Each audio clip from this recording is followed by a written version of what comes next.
The hour of 9 has slipped past by 7 seconds. Let's see, it's Tuesday, March the 7th, County Commission meeting. Call to order at 9. Invocation is by Richard Flick, chaplain of the VNA. Is Pastor Flick here? Well, then Commissioner Wesley Davis will stand in and do the prayer for us. And the Pledge of Allegiance will be by Joe Baird. Please rise. Our Heavenly Father, we thank you for the opportunity we have to come before you today and conduct the public's business. May we use your guidance and your wisdom in the work we perform today. In this we pray in your name. Amen. Amen. Please face the flag. I pledge allegiance to the flag of the United States of America and to the republic for which it stands, one nation under God, indivisible, with liberty and justice for all. I'm going to catch you. I'm going to catch you. I love it. I'm way out there, but always. Item 4, additions, deletions to the agenda. Emergency items. There aren't none per se. We have some corrections and some additional backup. That's all. Nothing added to the agenda. So I don't even think we need a motion to approve. Move approval. Okay, we do have a motion. And a second? Second. All in favor, say aye. Aye. The motion is, the agenda is approved. Where am I? Proclamations and presentations. We have a presentation of proclamation honoring the Moorings Club.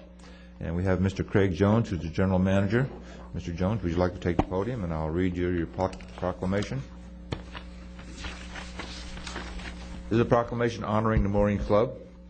Whereas Emergency Services Station Number 6 was damaged during Hurricanes Francis and Jean in 2004, and whereas the Moorings Club graciously provided space to house a FEMA home for County Emergency Services staff while Station Number 6 was being repaired, and whereas Emergency Services staff were able to continue to serve the county citizens without interruption, and whereas the Moorings Club significantly aided in the recovery process after a disaster that was unprecedented for Indian River County.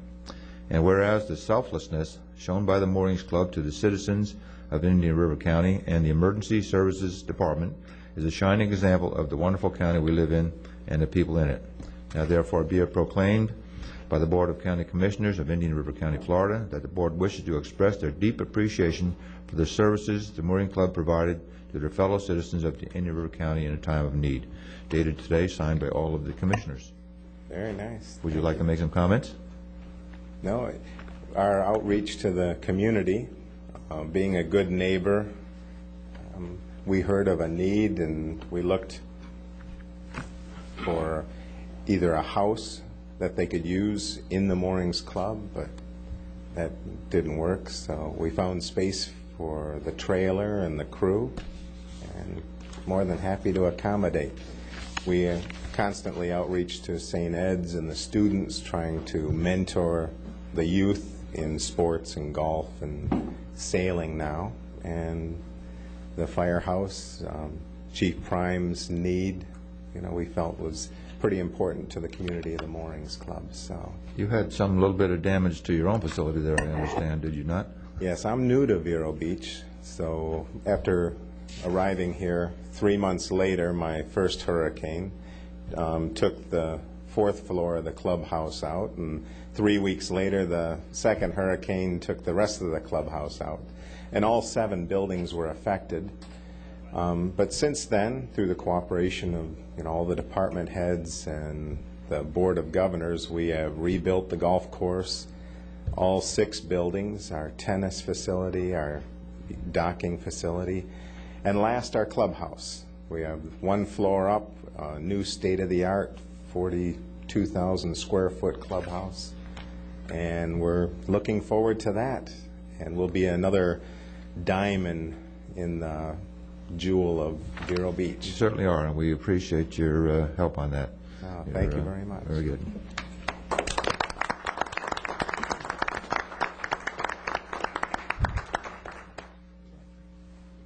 Appreciate that. Congratulations. Thank you. Thank you very much. Appreciate it.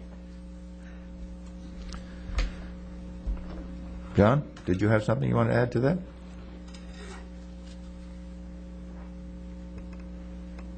Mr. Jones speaks quite well, and so all I'll say is that We truly had a need to continue to provide timely service to the South Beach area and the Central Beach area. And he accurately depicted that we had a very difficult time trying to secure a place to house our ambulance crews and our fire crews. And they stepped up and they made it very comfortable for us. And most anything we needed, they said they could provide. And so it was an impact to their organization, because we actually used much of their parking space at the golf course area to house and take care of our staff. And we try to return it back to a condition as good or better than we found it, the parking lot. And so I think it's worked out very well. And it's just nice to know that you have a private organization just step up and help the community like they did. And so I applaud Mr. Jones and all of his staff, and I do appreciate them. Thank you. Thank you. Thank you, John. Okay, item 5B, we have a presentation by Marguerite Engel, Intergovernmental Coordinator of the St. Johns River Water Management District. Marguerite? Good morning, Commissioners. It's always a pleasure to be here. Did you know that lawn and landscape irrigation can account for more than 50% of total water use at residential and commercial locations? So, to ensure the more efficient use of water for irrigation, thereby preserving and protecting water resources, the district recently amended its year-round irrigation regulation rule. More than 95% of water used for public supply in the St. Johns district comes from underground aquifers. Using too much groundwater can result in drying out of wetlands, lowering lake levels, reducing spring flows, and one, of course, that you all know about, and that's impairing water quality from saltwater intrusion.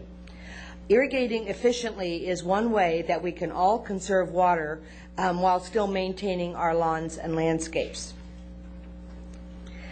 Implementation of the amended rule began on March 1st, so it's only 7 days old, and highlights of the rule include irrigation is prohibited still from 10 a.m. to 4 p.m., and irrigation is limited to no more than 2 days per week per zone. A large contiguous property may be divided into different irrigation zones, and each zone may be irrigated on a different day. However, no single zone may be irrigated more than 2 days a week. The limitations apply to all irrigation not regulated by consumptive use permit. 2-day-a-week irrigation limitations do not apply to golf courses, agricultural crops, nursery plants, or high-use recreational areas such as ball fields, as consumptive uses permits usually regulate these types of irrigation. Rain sensor devices that override automatic lawn systems when adequate rainfall has occurred are required to be installed and maintained if the system was installed after May of '91. I'm sure you all have seen sprinkler systems that are going on through storms and rain showers, and you know, that is a huge wasting of water. We also recommend that rain sensors be installed on all automatic irrigation systems, even those installed prior to '91. So the limitations apply to water withdrawn from private wells, surface water, and from water by public supply utilities by residential, commercial, and industrial establishments. Now, water users choose their own irrigation days unless Indian River County adopts an ordinance and specifies its irrigation days. It's optional, not mandatory, for local governments to adopt an ordinance. If water management and conservation have been significant issues, such as well drawdowns and saltwater intrusion, then Indian River County may wish to adopt an ordinance to enforce its rule within its jurisdiction. If the county elects to adopt such an ordinance, it has two options. First of all, you could allow the water user to choose the same whatever 2 days they wish, which is the way the district is doing it. Or, if the commission wants to specify irrigation days, those days will be the same throughout the district. And those days are odd-numbered addresses, are Wednesdays and Saturdays, even addresses and houses with no addresses, it would be on Thursdays and Sundays. Non-residential landscape irrigation may be designated on 2 alternative days to address utility system-related demands. A local government has the authority to issue variance from the specific day of the week restriction, provided that the applicant demonstrates that compliance with the specified days will result in a hardship. However, variances may not increase or decrease the number of days irrigation is allowed. Variances may also be granted where a contiguous property is divided into different zones, so that each zone may be irrigated on different days. Again, no single zone can be irrigated more than 2 days a week. Now, if Indian River County chooses to adopt an ordinance, the proposed ordinance should be submitted to the Water Management District 30 days prior to adoption. And because this helps the district to, first of all, keep track of the local governments that are adopting ordinances and the specifics of those ordinances. And the district recently provided a copy of the model ordinance to the county administrator. Now, our primary focus is on education. We initiated a mass media campaign on March 1st to educate the public about the irrigation rule. And of course, the district really does feel that the majority of people will adhere to the rule, once they are educated on the rule and the specifics of it and its importance. Now, if a local government adopts an ordinance, it is responsible for enforcing the said ordinance. Monetary penalties for breaking the rules will be in accordance with your ordinance.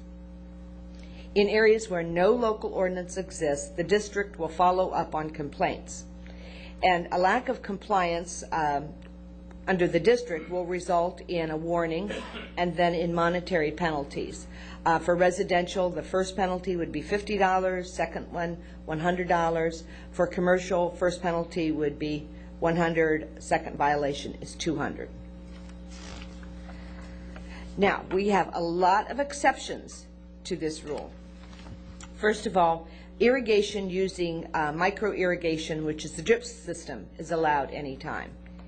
Irrigation of new landscape would be allowed at any time of any day for the initial 30 days, and then every other day for the next 30 days, for a total of 60-day period. Watering in of chemicals such as insecticides, fertilizers, etc., allowed anytime within 24 hours of application. Irrigation systems can be operated anytime for maintenance and repair, but however not to exceed 10 minutes per zone. 10 minutes per hour per zone. Irrigation using a handheld hose equipped with an automatic shut-off nozzle is allowed at any time. Discharge of water from a water-to-air air conditioning unit or other water-dependent cooling system is not limited. The use of water from a reclaimed system is allowed any time. A reclaimed system includes systems in which the primary source is reclaimed water, which may or may not be supplemented from another source during peak demand hours. The use of recycled water from wet detention treatment ponds is allowed any time, provided that the ponds are not augmented from any ground or off-surface or public supply. The rule provides for circumstances when a 3-day-a-week irrigation is needed. However, a general standard permit issued by the district is required.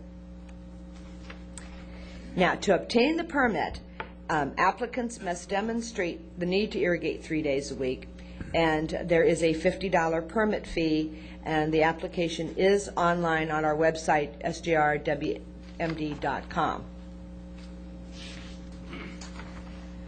Now, of course, you have certainly other opportunities to help educate your residents on conservation. One would be, of course, designing with water-wise plants that require little supplemental irrigation. Educating your residents by putting information in newsletters, etc. And of course, supporting the development of ordinances that require water-wise landscaping. And there's a picture of water-wise landscaping. And with that, That ends my presentation, and just to ask if you have any questions. Did I hear you say you exempted golf courses? If they are under a consumptive use permit, so yes, they would be exempt. Okay. I think several of our golf courses use reclaimed water anyway, don't they, Eric? Yeah. Any questions of Ms. Engel? Mr. Chairman, I did have a phone call on this. And, I understand education of water conservation is most important. Yes. But the concern was the building, and if we are having a shortage of water, why do we continue to, in the district, build? So you might educate some of our consumers right now. Okay, well, I can, because I am not in regulatory, but the legislature requires that we provide water for development. That's why we're always having to come up with new sources of water or to conserve the water that we have. If they meet the criteria for our permits, we must give them a permit. That's pretty much the answer. And then the other point being that the water in the state of Florida is owned by the state of Florida. Correct. Not by the counties the water is in. Yes. Yes. Okay. Any other questions? Anyone from the audience have a question about this program? Mr. Chairman? Yes. I just, a couple things that Mrs. Engel alluded to. We do have in our policy or forthcoming, we've put forth a native plant ordinance that in fact we do a little more just for the incentive of the water issue. We allow that. In fact, if we encourage to use that, it reduces the conservation, the buffer easement in some of the developments to a smaller tract to encourage developers to do so, to use natural and native landscape.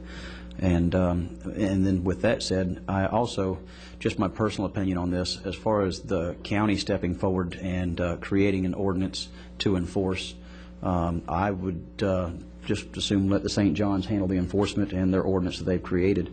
And I mean, I have enough of a issue, well, you know, taking care of roads and gates near churches and every other kind of ordinance that we have. So as far as us creating staff to enforce this, I think we ought to let the St. John's handle this. Well, I can certainly understand your concerns, Commissioner. And first of all, one of the reasons that we're coming to you is obviously we do not have, the district has very little manpower ourselves to enforce this, and we cover 18 counties, but there again, we are certainly, you know, making an ordinance optional for the local government. Enforcement certainly has been the concern from most of the local governments that I have spoken to. All I can tell you is one local government, I think, has a very unique way of handling it. They have, first of all, a big map of the city and have it marked where all the different reclaimed water sites are and so forth, so they know exactly where there could be violations to the ordinance. Then any city employee driving around, if they see a violation or what they think might be a violation, they then report it to their water conservation representative. Then they actually receive three or four warnings if once they're spotted by, as I said, any city employee. And then after a number of warnings, then they are taken before the Code Enforcement Board and can be fined up to $500. So they're not using any additional staff. It's just sort of a stewardship of all the city employees. So I just thought I would throw that out there for some consideration. I would just assume not create a bureaucracy. If you'll give me the 800 number, I'll certainly pass that on. Yes, thanks. Thanks. Well, if you spot it anyway, you call me. If it's like 1-800-REPORT, whatever, just let me know. Okay. And I'll pass that on to people that call me. But as far as creating our own water code enforcement board, Yeah, I wouldn't be in favor of that. I agree. Well, thank you very much, Thank Ms. you. Engel. And one further comment is to please check out our website, because first of all of these rules are on the website, all the exceptions and so forth. Plus, we have lots and lots of other good things on the website. Website is stjohns.com? Yes. That's it? That's it. stjohns.com? Well, sjrwd.com. St. John's River Water Management District, Yes. The SJRWMD. acronym, SJRWMD. Thank you, Margaret. Have it. Have a nice morning. Thank Thank you you. so much. Thanks for coming Good to down. see you. Item number 6 is approval of minutes. Number A is regular meeting of January 24th, 2006. So moved. Moved and seconded. All in favor, say aye. Aye. Motion carries. 6B, regular meeting of February 7th, 2006. Second. Moved and seconded. All in favor, say aye. Aye. Motion carries. And C is regular meeting of February 14th, 2006. Second. Been moved and seconded. All in favor, say aye. Aye. Aye. Any opposed? Consent agenda. I'd like to pull item B. B. B is in Victor. Oh, V B. is in Victor. I was fixing to say, that's the first one. B. I'd like to pull item N, N As in Nancy. is in and there's a no. Nancy. Do we have a motion on the rest of them? So moved. Second. Moved and seconded to approve the consent agenda, except for item N and V as in Victor. Give me a minute to get to page 80. Are you going to do yours first? You ready for a motion on the consent agenda as amended? We already had it. Did we? Okay. Thank you, sir. We- I didn't hear a vote on the consent, I didn't hear a vote on the consent agenda. I missed it. All in favor, say aye. Aye. Any opposed? That's it. Thank you. Something's wrong with that side of the. It's already starting, isn't it? Gonna move you over there and put No, I'm fine right where I'm at, thank you. Okay, item N has to do with the amendment of the 2006 blanket authorization for commissions to travel out of county. And the recommendation is requested that the January 10th blanket authorization be amended and the date of March 7th be used to cover both out-of-county committee and travel to Tallahassee. I don't understand that little change. Just changing the date on something we did before? It's also to include travel to Tallahassee, so that each time a commissioner wishes to travel to Tallahassee, I do not have to bring that back to the board. Because it didn't include Tallahassee before, correct? No, it only included out-of-county travel for the Right. committees that you attend outside of Indian River County. So it's The included. blanket that came to the board in January. This request is also to include out-of-county travel for committees and travel to Tallahassee with the date of March 7th. This is for the audit purposes. They need a date that the board has approved to travel, so I need a date to give them. Every time For a someone committee. goes, oh, sorry, Mr. Chairman. Okay. Every time someone goes to Tallahassee, can we just have a memo on it, that who went and why they Sure. went? This covers any trip to Tallahassee, not just committee meetings. Well, not football games. Not football games, unless there's a committee meeting on the same day. Yeah, right. But it County does business. basketball games. Just county, not committee meetings per se, but just any county business to Tallahassee. This would have let Wesley go last time. Right, I wound up taking a trip to Tallahassee. It wasn't approved by the board, hadn't been reimbursed or anything like that. What I was doing was talking with the secretary, or excuse me, not the secretary, the assistant deputy secretary of the DEP on lining up 101st and 102nd. And you know, I guess just looking at this, I see how it's not that I mind bringing it before you every time, but there comes a time whenever they call at their convenience, and the face-to-face meeting is very beneficial. And, you know, if the press journal and the local media holds, as you know, all the elected officials that do travel to, puts them under a tight bit of scrutiny and under the public microscope. And I think that I can defend any trip that I take. Mr. Chairman, that's not my point at all. Okay. My point being, if you're representing the commission, the commission has to I am concerned that individual will go up and have their own agenda representing the commission. And if you're representing the commission, we certainly ought to know that you're going, whoever you is, and what your purpose in going is. I don't really know if I was representing the commission, I Well, guess. I then don't know we whether need that's to- the term to, I mean, what I was doing was speaking with the DEP, and on an issue that was really germane to District 1. So, but I mean, and I can't Well- say that y'all had the, I mean, We can't pay for individuals. That's what my point is. yeah, but it certainly wasn't a personal trip. and it certainly, I don't know if it was an individual trip as much as it might have been just a County Road 512 trip, and I don't know. I want to accommodate you as any way I possibly can, but at the same time, reduce some of the red tape. Well, I think any trip to do with county business has to do with county business, regardless of district's in. So I think, what you were up there for was representing the county, because maybe in your district, but You wouldn't have gone up there we all otherwise. work in every district. We run from a district, but I was on the phone yesterday with people from your district. I'm sure, we all help do whoever that. we can help wherever they're in the county. I always get your people. How do we? No wonder they're upset. How do we address Commissioner Bowden's concerns? Well, as far my as the- concern, to repeat it again, is just that we need to be notified who goes and why they're going. If you're representing the commission, going as a commission member or commissioner Okay. to Tallahassee, because I just think we ought to all be aware.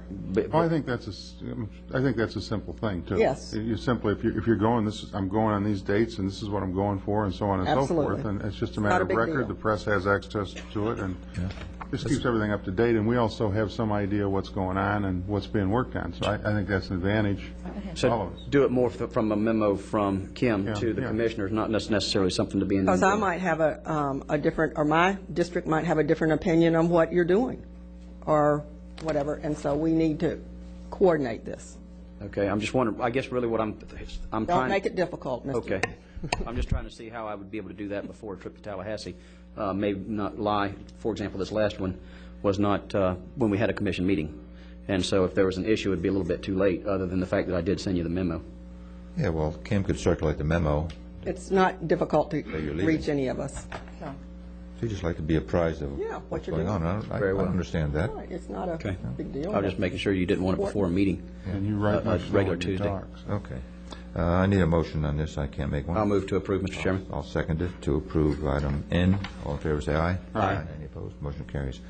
And now, item V, as in Victor. Gary, is that right? Yeah, the only question I have is number 3 on that page, the Card Access System Administration Building. I was told that has been in disrepair since a year and a half ago's hurricane. Is that correct or incorrect? We have, we were considering we were trying to fix it and come up with the cheapest solution to fixing it. Yeah, that's correct. So we've been a year and a half without it. Yes, but there are concerns. We do have a lot of equipment here that's valuable, and we think it should be fixed at this time. Because if someone was to break into this facility, the alarm would not go off right now. It sometimes works and it sometimes doesn't. And we do have a tremendous amount of valuable equipment. And law enforcement, responds when the alarm goes off. So that's our concern. And we think that $5,000, we probably have $2 million worth of computers and equipment in this and technology, and there could occur vandalism. We've been limping along with the system. It needs to be repaired, and I think it's in the best interest of. So the alarm system doesn't work either? It's not just the card slice? Well, the card slice relates to the alarm system because it lets you know when someone's in the building and out of the building, and it's a legal entry. So when you disarm that, you don't have an alarm system during that time. And we would like to have it. That's good. All right, we've been, the only thing, as I understand it, the alarm system, if someone breaks in, will the alarm work or not? Sometimes, but we want to make it, since we just said that, we want to get it fixed for sure. Since we just said that on TV, we want to get it fixed Now for it's sure. public. So I think that, and soon, My bet is the burglars aren't watching this. Could've been Anyway, newspaper tomorrow. okay, I just, the reason I ask is I understood it's been broke for a year and a half. We're going to be in the new building in, a year or so, but, okay, that's fine. You answered my question. $5,000. Move to approve, Mr. Chairman. Second. With a motion and a second. All in favor, say aye. Aye. Aye. Any opposed? Motion carries. Item 8A, Roy Raymond, Indian River County Sheriff, support for Treasure Coast Public Safety Homeland Security Training Complex. Good morning. Mr. Sheriff, welcome. I'd really like to say I'm here to plug my Sheriff's Youth Ranch's barbecue tomorrow. It's going to be a beautiful day. Hope everybody comes out. Barbecue tomorrow is at what time? It's 2 to 7. And where is it going to be held? It's at the Sheriff's Office Complex, 43rd What's the and address out there? 41st. You You should know. got him now? I'm trying to get a little $5 for all publicity you here. can eat. Spend the night out there, you should know. What I'm really here for is to seek an expenditure out of our state-authorized forfeiture funds to support a project that the Indian River Community College has taken on. For those in attendance and those watching that don't understand the forfeiture fund concept, is these are not tax dollars, but rather revenue that is generated through investigations, proceeds that are derived from a criminal enterprise, either gambling, narcotics, or some other crime where property is seized in the process and forfeited to the state. These funds are then put into the state-authorized forfeiture fund, and there are specific guidelines for how these funds can be spent, primarily in the area of training or to offset specialized functions within the agency that the funds are awarded. In this particular case, what we want to support is the Indian River Community College has taken on a $28 million project to build a new Homeland Security and emergency training facility. This facility will be utilized by law enforcement, by fire services, by health, anyone in emergency services for Homeland Security, hurricane disaster, and is going to be a state-of-the-art facility. Just a few things in the initial phases that it will encompass is it'll have 110,000 square foot multi-use building in the complex and will house a tactical village for enactment of robberies, assaults, and other crimes, incident command center, telecommunications lab, vehicle operation training facility, indoor firing range and lab, fire station and training center, 6-story fire science training tower, rappelling tower, live burn training simulator, a mock courtroom, and a medical examiner's office and crime lab. This will be something that the entire state of Florida and so especially the Treasure Coast can be very proud when it's completed. The cost of this facility is $28 million. The state has already come up with $24 million towards that 28, and the property is available at the Indian River Community College main complex. In addition to that, the Indian River Community College Foundation is required to raise through private funds or through law enforcement an additional $2 million, and at such time that that $2 million is raised, the state will match that $2 million with another $2 million, which will give them the $28 million needed to finish this complex. In a recent gambling operation that took place, the agencies of our department, Florida Department of Law Enforcement, and State Attorney's Office brought to a successful conclusion, and at that time the proceeds from that gambling in the amount of $93,900 was forfeited to the three agencies, each one collecting a check for $31,300. This was not forfeited in the normal manner that would go into the Law Enforcement Trust Fund. However, I felt for accountability and good expenditure recognition, we placed it in that fund so that the restrictions of that spending would apply to that money as well as all of the other that we utilize. One of the criteria for that is the expenditure is authorized through the County Commission. State Attorney Bruce Colton and I feel like that there's not more of a worthy cause that we could donate that money to, and both of us would like to donate our proceeds toward the building of that community college function. A couple of law enforcement agencies in St. Lucie County, the St. Lucie County Sheriff's Office and Fort Pierce Police Department have already donated a sizable contribution through their forfeiture funds, and we feel that it would like to show the support of Indian River County and the 19th Judicial Circuit in donating these funds that we recently received from that gambling operation, and I would ask your authorization to expend that money in that manner. I move approval. Where is the rest of the $2 million going to come from? The $24 million of the $28 million has already been designated through the state. The $2 million that's being raised now, which this funds will go into, had to be raised by the Indian River Community College Foundation, and then the state will come back with the remaining $2 million to match that to bring the 28. In addition to what I read you already that would be in the first phase of this, eventually there will be a full-size airliner on site, a full-size railroad train on site, trestles, bridges, and anything that you could train for the scenarios of homeland security and law enforcement. It truly will be an internationally recognized facility, and will bring the Treasure Coast into a state-of-the-art training. No, but what I'm getting at, you're donating $31,000. Yes. And Fort Pierce is donating some amount of money. Yes. But they need $2 million. Where's it going to come from? All from Private law enforcement? enterprise, private individuals. County area, or what? I don't feel appropriate in saying who in this county, but one of the people in our citrus community has already donated $150,000. Okay. And we're well on the way towards this $2 million. I would anticipate within the next 3 to 4 months we'll have that $2 million. Okay. Okay, any further questions? We have a motion. All in favor, say aye. Aye. Aye. Any opposed? Motion carries. Thank you very much. Sheriff. Public hearings. Number 1, Central Assembly of God, Inc.'s request to rezone plus or minus 10.42 acres from A1 to RM6. Bob? Good morning. I'm Bob Keating. I'm County Community Development Director. This is really a pretty simple rezoning, and it's in an area where you've approved 2 similar rezonings recently. This rezoning involves changing the zoning on a piece of property from A1, which is agriculture, it allows residential development up to 1 unit per 5 acres, to RM6, which allows multifamily residential development up to 6 units per acre. The aerial shows the property outlined in green. It's on the north side of 16th Street. It's almost 1,000 feet west of 66th Avenue. It's just over 10 acres in size.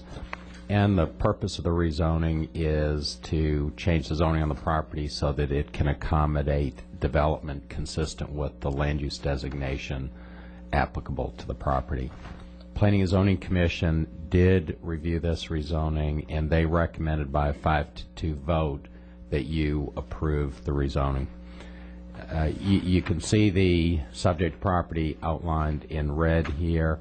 To the west is a property that's RM6 that y'all recently approved the rezoning, and then a little further to the east is an RM6 zoned property that was approved recently.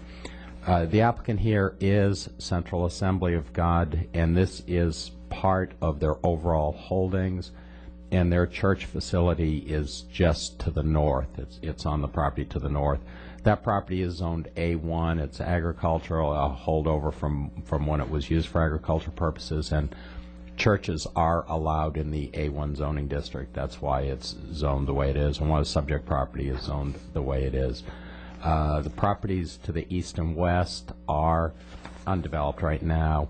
16th Street does serve as the urban service area boundary in this area, and the property to the south of the subject property is outside the urban service area, and just to the west of that property and south of 16th Street is part of the Point West development. So that kind of gives you an orientation of where the subject property is and what's around it. When we review this rezoning, we look at the criteria we look at with all rezonings. We looked at concurrency, comp plan consistency, environmental impact, and compatibility with the area. From a concurrency standpoint, this does meet the test. There is sufficient capacity in all concurrency facilities to accommodate development at the level that would be allowed with the rezoning. It is consistent with the comp plan. As a matter of fact, the proposed density is under the allowed density of the comp plan. Comp plan designates this area, the subject property and the properties east, west, and north is M1 on the comp plan. That allows up to 8 units per acre. The request here is for 6 units per acre, so the proposed rezoning is consistent with the comp plan.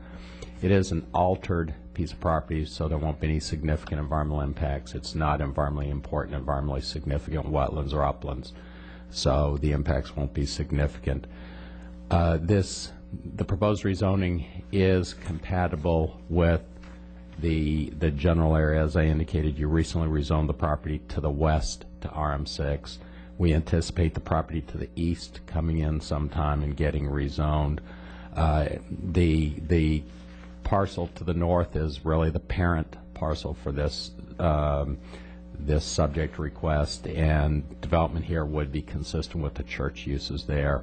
And the property to the south is outside the urban service area, but it is separated by a road and canal, and there won't be any significant compatibility issues. So staff's conclusion is that the proposed rezoning's compatible with uses in the area. It's consistent with the comp plan. It meets the concurrency test. There won't be any significant environmental impacts, and staff and the Planning and Zoning Commission recommend that you approve the rezoning. Thank you, Mr. Keating. Any questions? Yeah. Bob, on traffic, if they want to develop this today and put the maximum amount of units they can put in there today, is there capacity on that road to approve that development? Yes, there is capacity in the system to approve. But yet, I understand that because of some capacity that was look at west of 60, we had to do some finagling to allow some. Maybe finagling is not the right word. I don't mean to imply anything, but I mean we had to do some adjusting and some things for Point West to continue to build some units. And you know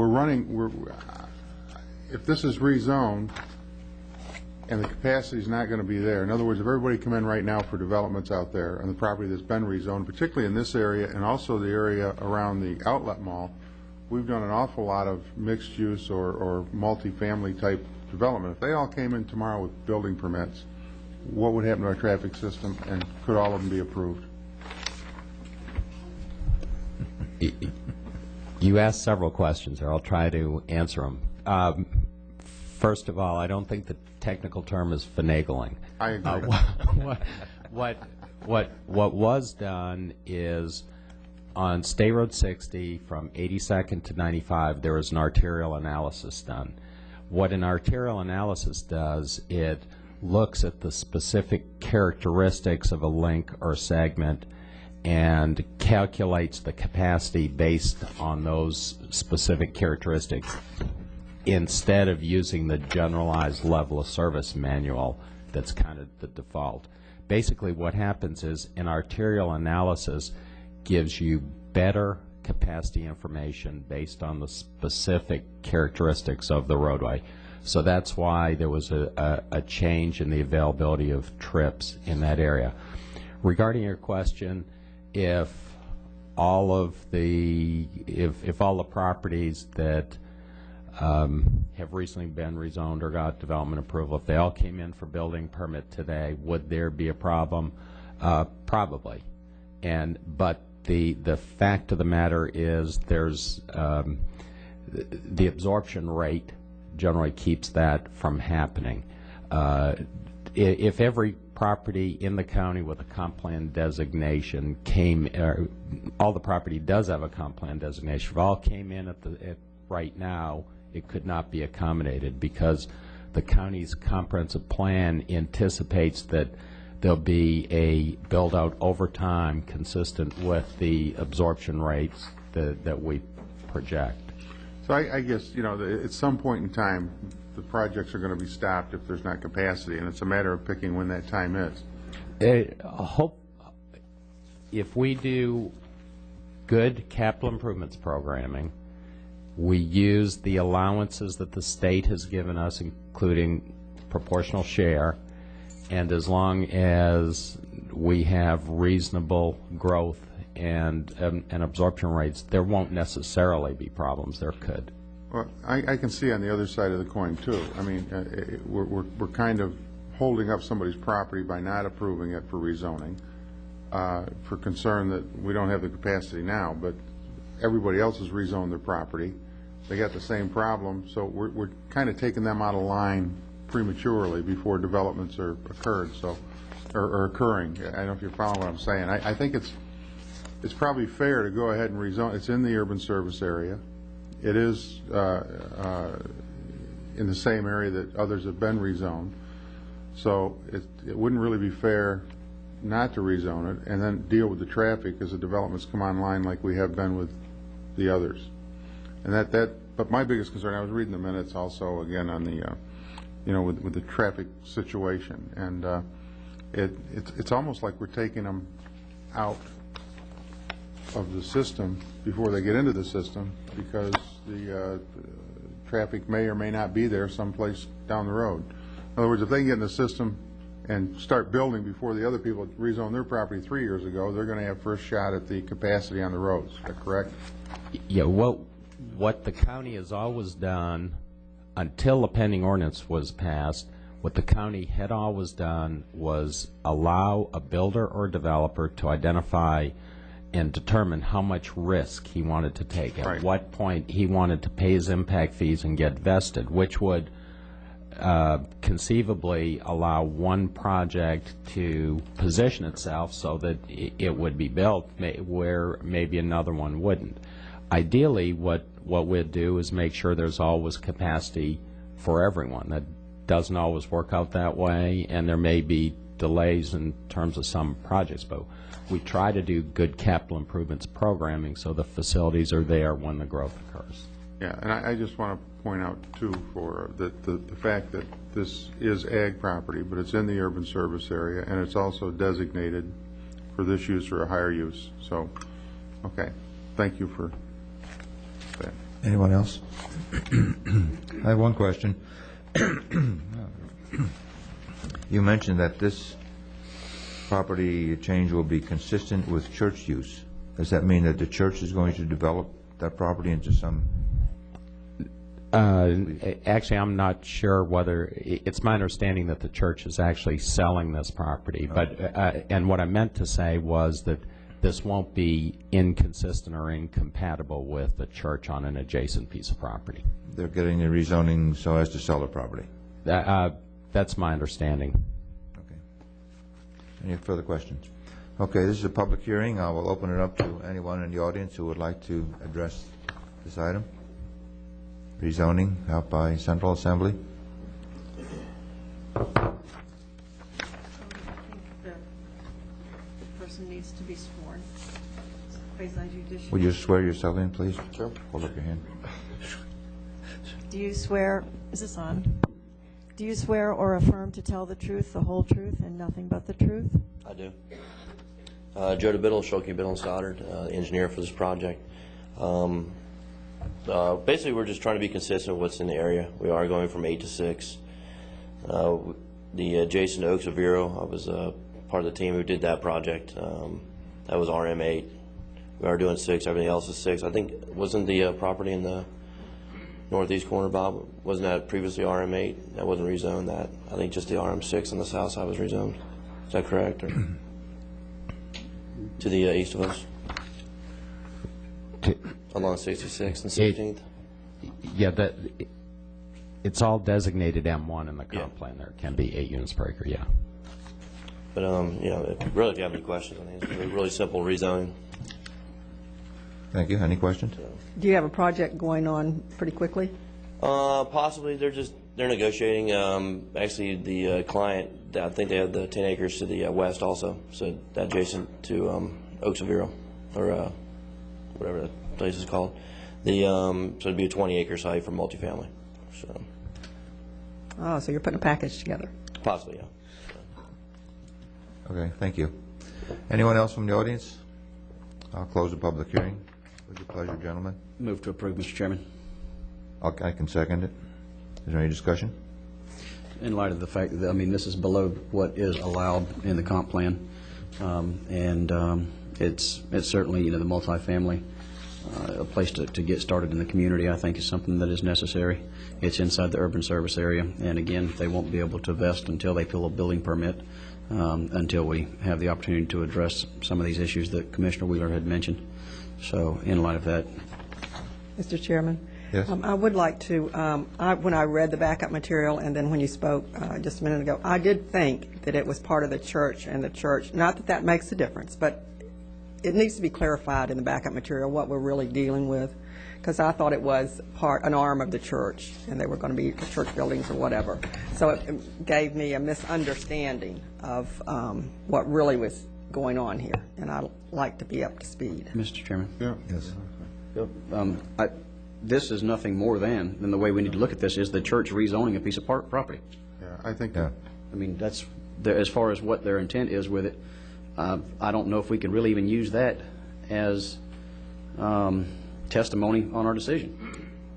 Yeah, it's really not part of our consideration when we analyze this. We're just looking at, regardless of who owns the property, whether the church maintains it and develops it or they sell it to a third party. And I totally understand that, but in reading this, that's not what I took, and in hearing him, that's not what I took. And that's all I'm saying. Don't put words in my mouth. You understand what I'm saying. I agree, because I felt the same way. That's why I asked that question about consistent with the church use. Right. Mr. Chairman, and I think in the backup material, Bob, you show the most intensive use at the highest Just want it rezoning. clarified.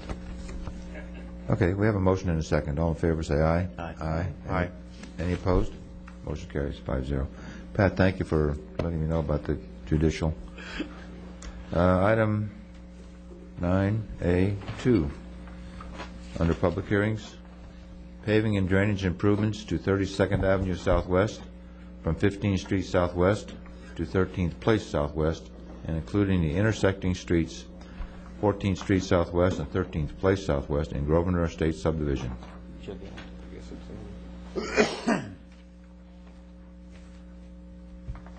Hi, I'm Chris Kafer, County Engineer. This public hearing is for the petition paving of 32nd Avenue in Grosvenor Estates. It's from 15th Street Southwest to 13th Place Southwest. If this project is completed, it would complete the paving in the Grosvenor Estates subdivision south of 13th Street Southwest. The public hearing was advertised in the Press Journal twice, and certified letters were sent out to all of the property owners.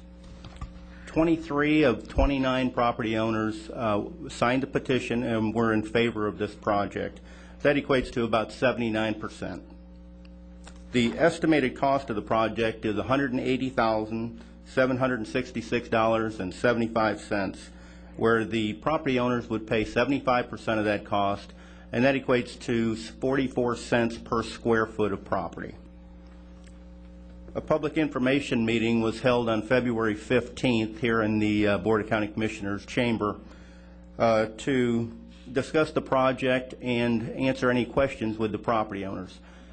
2 property owners showed up for that meeting, and they both were in favor of this project. Staff recommends that you approve this project, and I'll answer any questions you have. Any questions? If not, I'll open the public hearing. Is there anyone from the audience? Anyone here in the affected area? Yes, sir.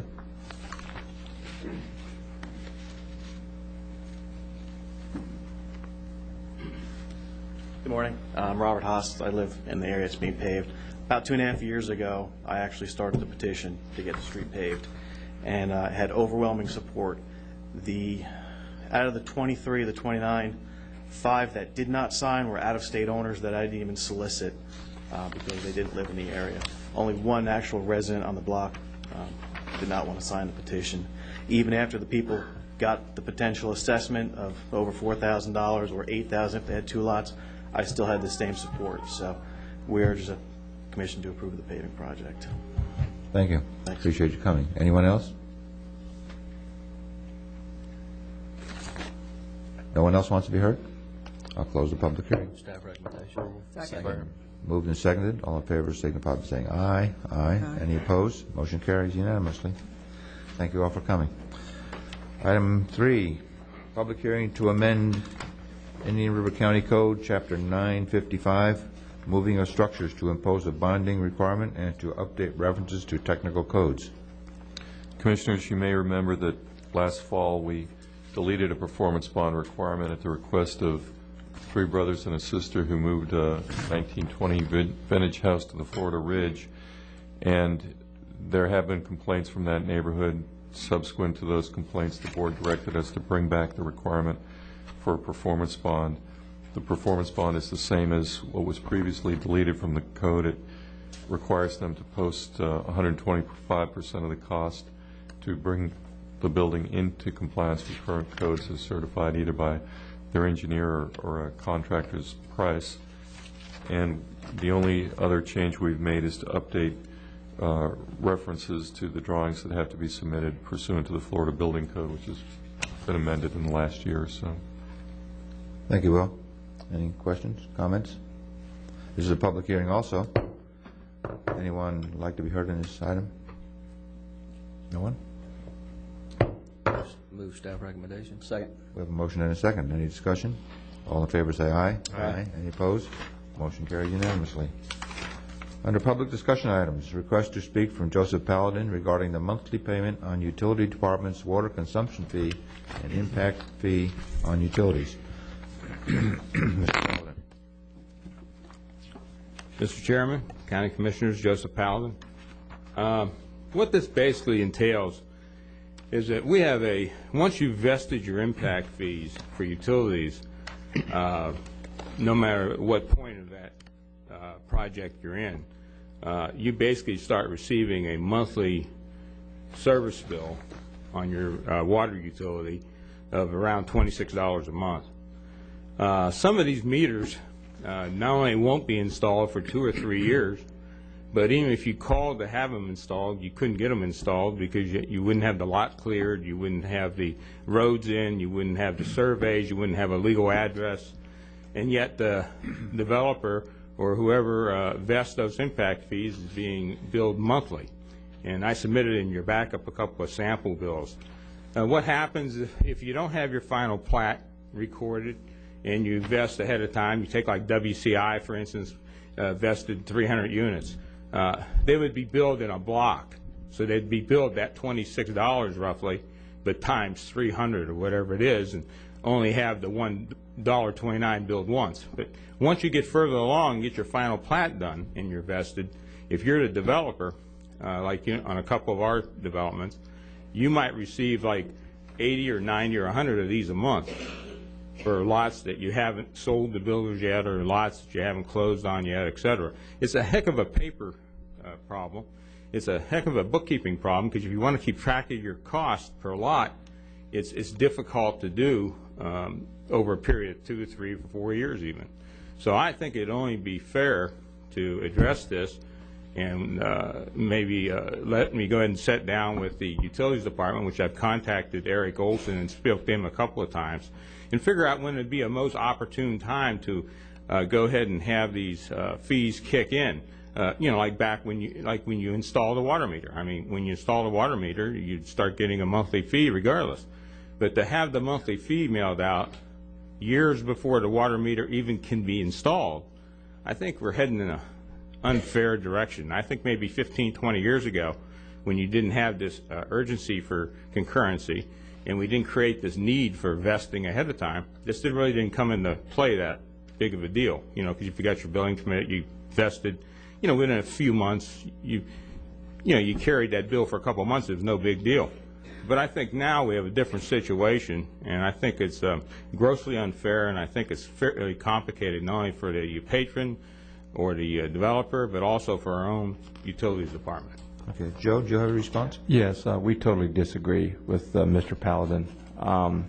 Let me explain to you what happens. When a developer comes in and he reserves capacity, I have to keep that capacity available for that developer in the plant. I'm not allowed to resell it. So there's an operating cost affiliated with that. So our base facility charge is the fixed cost of the plant idling with their capacity.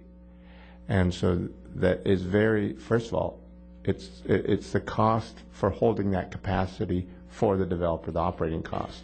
Second thing is if we remove this, you are going to be subsidizing the developers and you're going to put it on your other customers, and you will have a 7 to 8% increase in your other customers' fees. They do not have to vest unless they want to guarantee the capacity.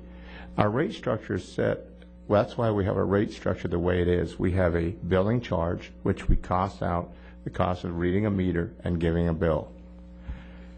The second is we have the base facility, which is the fixed cost. That's just that's your debt service and your fixed costs affiliated with producing water or sewer. Then we have a volume charge, and that's the volume. That's your variable cost. We've set a rate structure that way for several reasons. One is we have so many people coming and they're taking up the capacity, and DEP makes me reserve that capacity. So I might have a plant sitting out there running, idling at 60% of capacity, and the other 40% is being held by developers. So there's a fixed cost. I've got to have plant operators. I've got to have debt service on it. I've got depreciation, and we're just passing those fixed costs on to the developer, and they should pay. If they don't like that, then we'll go ahead and we'll subsidize the developers, and we'll put it on the other customers. And that's what's going to happen. We also would have to go through a whole new rate structure. We'd have to go through rate hearings. We've done this for 20 years. We think it's the fairest way. It's up to the commission, but we figure it would be a 7% increase on every other bill, and we'll go ahead and subsidize them. But we have to reserve their capacity in the plant. I can't resell it. So that plant sits there with their capacity idling. Your power bill for all there's not so much power. You got debt service, depreciation, your operators they're required by law. So that plant it's holding their capacity, and it's a cost for that monthly operating. I think this is one of the biggest mistakes you could make if you were to change our rate structure. That's my opinion. But you are not really reserving any space, as it were, in that plant, because you could use it for other customers who are coming online. And then there is a point, I know, in utilities when you decide to expand the plant when it gets to a certain percentage of capacity. So you wouldn't do that until his units start coming online. Right, and in all due respect, what he says, it isn't quite fair, because they're paying for something that they don't have, except for reserving that space for some. And I would put forth the question that when we pay our impact fee of $40-some $100 per unit, yeah, and you're carrying that money for 3 to 4 years, and we don't have use of it, we're not complaining about that. And that basically vests our right to have water when we get there at that time. When a subdivision is not even started, and somebody vests 500-600 units or whatever, there's no way that you're anticipating that coming online in the next 6 to 12 months. There's just no way of anticipating that. And we've paid that impact fee based on your budget and the increase in the impact fees, and no one's complained about that. I just think it's grossly unfair to have a monthly service charge on a water system or on a water meter that you couldn't possibly install if we asked you to. I think there has to be a more timely time when we can agree with utilities. I want to sit down with utilities and agree, duly between us, when you can kick that charge in.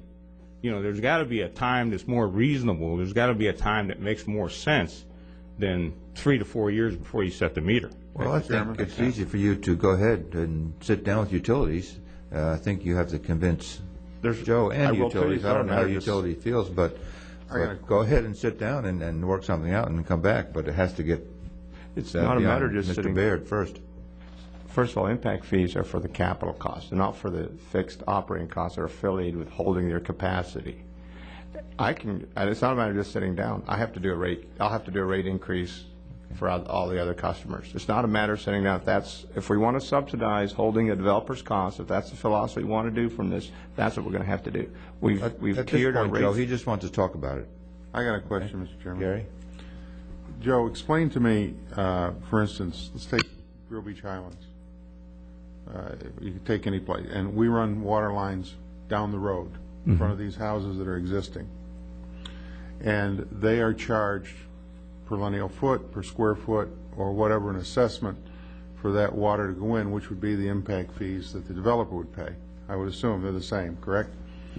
If we run the line, they pay the plant impact fee, plus they may pay the cost of running the line. Okay, I'm just, bear with me, I want to understand how this works. I want to see if everything's equal. Now, when that pipe goes down the road in front of a house in the Highlands, has been there for 20 years, and they don't hook up to the water, how much do they pay a month with no meter? Until they come in and pay they're not guaranteed capacity. Until they come in and pay an impact fee, they do not pay a base facility, because they have not reserved the capacity. You got to remember, once we have to account for the capacity that's reserved with DEP and have the plant available. Okay, so they haven't, in other words, and that's what they just, let's say it's $4,000. They don't pay us. They're set there, and that accumulates interest and that's attached to their house as a lien, and so until that's done, they don't pay any monthly fee for the pipe in front of their house? They don't, they will pay for the running the pipe. They will pay the new impact fee. If the impact fees do change and do go up. If they don't pay today, they have the risk of, when they want, to pay the new impact fee, which could be considerably more. A lot of these guys that you see come in early so that they miss impact fee increases. Now, that's a business decision. I'm going to tell you that... Let's stay on track. I want to get answers to my questions Okay. before we go all over the place here.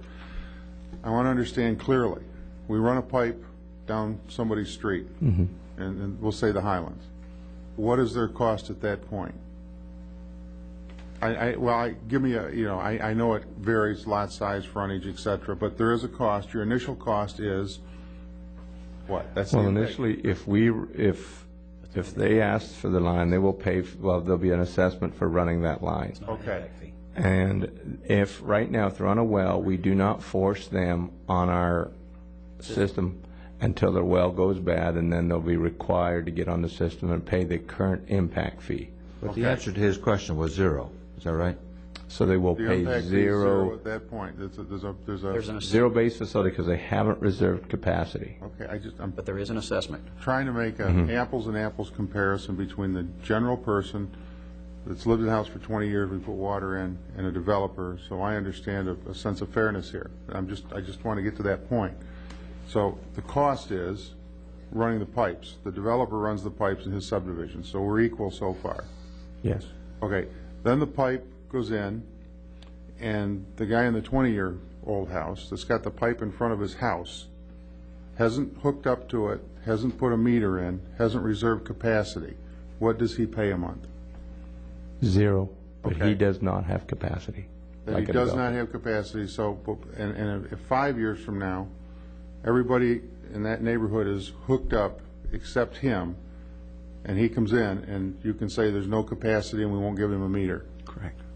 Okay, so if he does reserve capacity, what does he pay a month?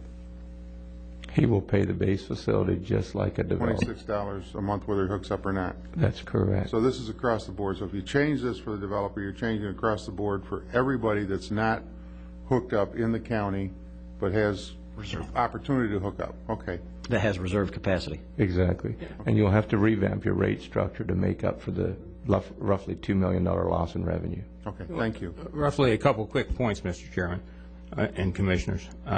First of all, if a person invests and the rates go up, when they pull their building permit, they have to pay the increase. They're not frozen on that impact fee. You are frozen on the impact fee once you pay it. Once you pay your impact fee today for water and sewer, you do not have to pay any additional. So that's that goes separate Oh. up. from traffic? Is that what you're telling The me? traffic's different. You have reserved your capacity in right now ahead of time.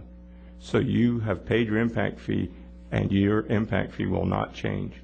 Well, and the second Your point, plant capacity charge. and I still think that when you pull your building permit, you have to pay the increase. You do not. You do not? No, do not. All right, well, I'll have to look into that, but I think you do. Secondly, No, you don't. Secondly, let me say this. No developer would come in and pay his impact fee on utilities today, even if we were allowed to vest, which under the current pending ordinance we can't, but even if they could, they wouldn't pay the utility impact fee. They're basically vesting to pay their traffic impact fee because they're worried about having concurrency. And basically by them being under that forced pressure of vesting to make sure they can build their project and pay the traffic impact fee, it's taking advantage of a situation because we don't separate traffic from utilities a lot like a lot of other counties do. You can vest your traffic impact fee without vesting utilities. There'd be no reason for us. Nobody would vest utilities today because we're not worried about our utility department. They're way ahead of the curve. They've done a superb job, and there's no chance of us running out of utilities anywhere in the near future. So we're being forced to do that and pay that monthly fee, which is a big paper chase, which I just don't think is fair, and I don't see how you all can look at it and say it is. Well, you know, if I, for comparison's sake, you're coming to Florida over spring break, and there aren't going to be any rental cars available, so you call up and rent it a week in advance, and it sits in the parking lot. They're still going to charge you rental on the car, but you're not putting gas in it, You're not paying for mileage because you're not using it yet, but you're still paying for the base facility charge to have that car sitting there when you want it. And that's what you're doing as a developer. You're saying, we want this and we want to be guaranteed this capacity, so we're saying, okay, we'll sell you the capacity. And that's the cost and that's the charge. I look at it, like renting a car or renting. Well, and what we're basically looking for, if that's your feeling, that's your feeling. I don't think very many people could justify that theory you just put forward. I mean, that'd be like me giving you a $500 or $1,000 deposit on a rent-a-car I want in 3 years, and you hold my $1,000 for 3 years. It's ridiculous. But it's your option whether you want to put the $1,000 up or not and hold it for 3 years. It's not. It's not the developer. It's not. I don't want to argue with you, but it's not the developer's option. He has no option to pay his impact fee on traffic where he could not have concurrency without paying his impact fee on utilities where he's not concerned with concurrency. If you separated those two, I don't think that there would be an argument and there wouldn't be anybody vesting utilities because they were forced to. All I'm saying is that I'm looking for a feel from the commission to say that if you're all against this, I'm not going to push this thing forward any further. I talked to Eric Olson. I think it'd be interesting to see if, he's willing to sit down with the Growth Awareness Committee and myself and see if we can work out something that we feel is fair to help everybody. I mean, listen, the Growth Awareness Committee has always raised the bar for new developers coming into the area. We've always set that standard. But on the other hand, we don't want to be unfair and say, well, we're not only the highest quality county in the whole state, but we're also trying to make things so ridiculous that nothing seems like it makes sense. So we're trying to be fair on both sides of the fence, and I think that's what gives us our credibility. As one commissioner, I don't have a problem with your group sitting down with our utilities and trying to come up with a solution that's fair. I'm basing my opinion on what I understand and what I know right now, and also this is a county-wide thing. Anybody that wants capacity, they have to purchase it, as said. But I don't have a problem with it. If there's a better mechanism out there that's fair, I'd be happy to look at it. But based on what I know right now, it sounds okay. Mr. Chairman? And yes, Sandra? I think the process we're going through at this moment, we really need to have, I believe, a discussion through the professionals here, our county manager and our utilities director, before it comes to us. This is a public discussion for sure, but now we're going in a direction of we don't have the background up here to make a vote, and that's been my contention with this continuously under public discussion to come up with a vote. And I would like to stop this process right now and put it back with our administrator. You go through the proper staffing before you come to us. Have a recommendation from our staff. And I'm not asking you to vote on this item. What I did is I went to staff and not Mr. Baird, but I went to our staff, Mr. Keating, Mr. Bowling, and I spoke to Eric Olson, head of utilities, and I told him I was looking into this, would have an objection if I brought this forward, and asked the county commission how they felt. And they said no, they wouldn't have an objection to me doing that, and that's what I did. But I think our process as a commission comes from our county administrator. We don't. Well, then there's no sense bringing it forward. I see what his stand is. Well, that wouldn't preclude you from meeting with them if you want to. If you can get Eric's ear and maybe he has an idea and can convince Joe. But, like Sandra says, it shouldn't start here. We're not going to change an ordinance based on... I'm not asking you to do that. I'm only asking, if everybody agrees that Mr. Baird is going to make the final decision, I can eliminate a whole lot of discussions with other people and just talk to Mr. Baird. We make the final decision, but he makes a strong recommendation to us on matters that we might not totally understand, and Eric would make a recommendation to him. Well, Eric, as we have already met on this and discussed it, and we're all on the same page, it will take a whole new rate. We just went through a rate. Don't say it again. We understand that. Okay. And we're going to have to make up the revenue somewhere else. Yeah. Okay, thank you for your time. Okay. Thank you, Joe. Did you have a comment on this subject? I just had one comment. Tell us your name and my name is Spencer Simmons Home. And just by listening to the few things I don't understand is basically to me it looks like a fictitious cost. And I always felt that it was a fictitious cost because when you pay your impact fee, that's what's holding your capacity. What I heard Mr. Baird talk about is a rate charge for reading meters. There is no meters to read. You have a volume cost. There is no volume cost. This $20-some is supposedly, if we get rid of that, then everybody's going to get paid or get charged for this increase, but there is no increase. We're not using any water. We're not, there is no meters there to read.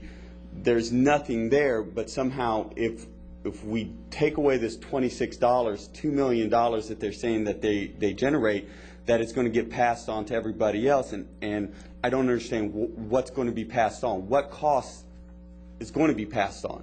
When you've got nothing there, you're not using water, you're not using the facility, the impact fee has already been paid for the increase in the facility down the line. It's been set aside for that. What's the cost for?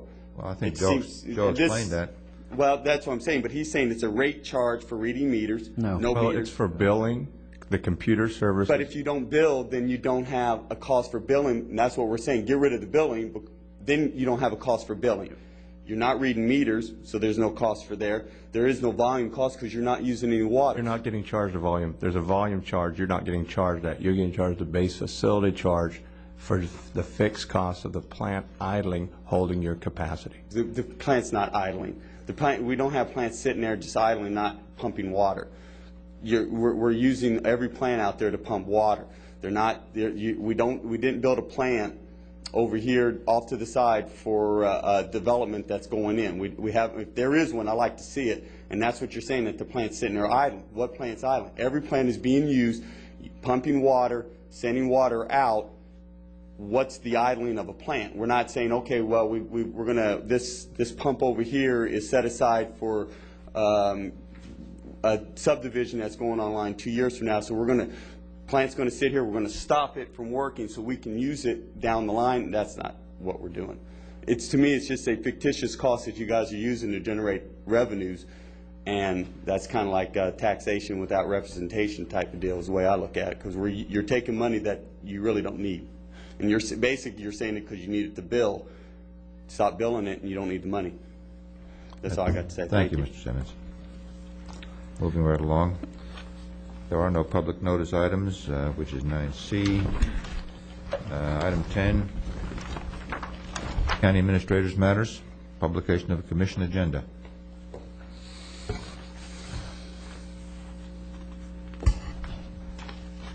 County Administrator?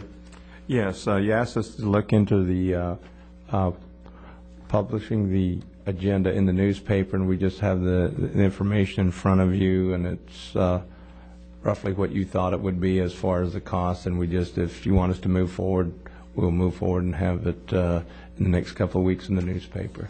I think, Mr. Chairman, that it probably would be a good idea.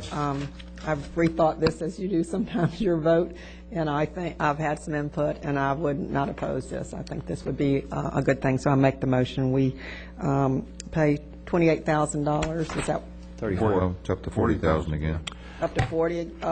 Initially, we had a price from the gentleman that Kim gave me get in contact with, and then when we talked to the person that worked under him, they told us that he had given us the wrong price. He wasn't familiar with the rates, so we got an email that the rates were going up. So now we're up to the 40,000, and also the type of the margins were different in the space. We had to increase our margins, so now it's $40,000 annually. But that's what you originally thought it would be when you talked at the last meeting. We thought we had got them down to 28,000, but it didn't work. Well, I'm still opposed to it. I think $40,000 because there are, the best I can figure, less than a half a dozen people who are interested enough to request an agenda through the mail.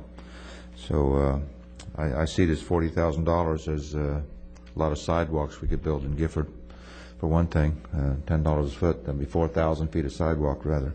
And we're going to spend this every year. 40,000 is going to go up and up and up. And I just think it's a waste of money just for a small segment of our populace. I'll second it for discussion. I hate spending the money, but I also think that there are people that would look at an agenda, see what's coming up at a meeting in the newspaper, and attend a meeting and have some interest. Right now, people don't have any idea what we're talking about or what we're doing until after the fact, and it's been on television, it's been in the newspaper. Now, very few have an interest in getting the agenda on a weekly basis and looking at it because they have an intense interest in what's going on in government. But the general public, you know, I don't know what their circulation is, 30, 40,000 people would have an opportunity to look at that agenda and say, oh, I didn't realize this was coming up. I have an interest in that. I go to the meeting or whatever, rather than getting the information after the fact. And I also think it's our responsibility to make sure that the public does know what we're going to be talking about on Mondays or on Tuesdays when we have our meetings. So I'm going to support the motion. And I might just say, as a, you know, and $40,000 is a lot of money, but out of a $280 million budget, all things considered, it's a very small percentage. I see you have a good comeback because there's a grin on your face, Joe. No, it's 300 and some million, almost 400. 300 and some million. Yeah, it's almost 400 million now. 400, okay. Mr. Chairman, one last question. Now that I have the revised edition, I'm not so enthusiastic about this, but I will stick my ground. Oh, we tried for a year. Or 6 months, and see what we, till budget time, and see what we come up with. Will it be large enough that we really can read it without a magnifying? That's my point. I don't want it in there and then can't read it or find it. Mr. Chairman, I don't, and only because you and I have been, we've been in this tennis match before where we've had it, we haven't had it, we've had it, we haven't had it. I don't have a problem going back across the net and trying again for another 6 months, and it's going to come back again going, you know, there's only 3 people that really want to see that. So I have no problem with moving forward, putting the agenda in the press journal, letting the people look at it, and maybe come back in 6 months and revisit that. Make that part of your motion to readdress it in 6 months? Well, how do you track it? How do you know how many people are looking at it? The same way we tracked it before with the previous commission. Well, I think the real proof came after we did stop it, and we found out, and we told people they could order it by mail. We would mail them an agenda on Wednesday, would have it by the weekend, and there were 3 people. Is that what you told me, 3 people? Oh, we're up to 6 now. Okay. It's doubled. It's doubled. 100% increase. 100% increase. Well, it's election year. And that's Uh-oh, it doubles. But what is that percentage, 6 people of the 120,000 that are here? Anyway, any further discussion? We have a motion to go ahead and try this for 6 months. 6 months. Does that understand it? All in favor say aye. Aye. Opposed? Aye. Motion carries 4-1. County Administrator's Matters, number 2 is about hiring a lobbyist. Last year, the commission had asked me to look into hiring a lobbyist around March, and we looked into it. We did a survey, which I've attached in your backup, and we were one of the few counties that did not have a state or federal lobbyist. And so we didn't have, because of the hurricanes, the money to put it in the budget last year, so we put it in at budget time this year, and we allocated $100,000. We feel that a lobbyist is good for the county. We're asking that you allow us to look at hiring a lobbyist right now. Right now, you know, I think it's a good idea because, you know, when you look at it, you have 120 state legislators and you have 40 state senators, and that's a total of 160, yet Indian River County has only representation of 2 each, which is 4. And you want to get the message. If you're trying to work on something, you want to get the message and have someone speaking for your interests to try and get additional funding for the beaches, additional funding for roads, and things like that. We do have the Florida Association of Counties, but they deal in more generic issues. We've got our own issues of our coastal county. We have specific issues. We looking to change some legislation for our county, things like that. So we feel it would be in the best interest to hire a lobbyist, and I'm just requesting permission to move forward. Mr. Chairman? Yes. I would make a motion that we hire or negotiate, as Joe mentioned, with a lobbyist. And I'd also like to see that on an annual contract, which I assume it would be.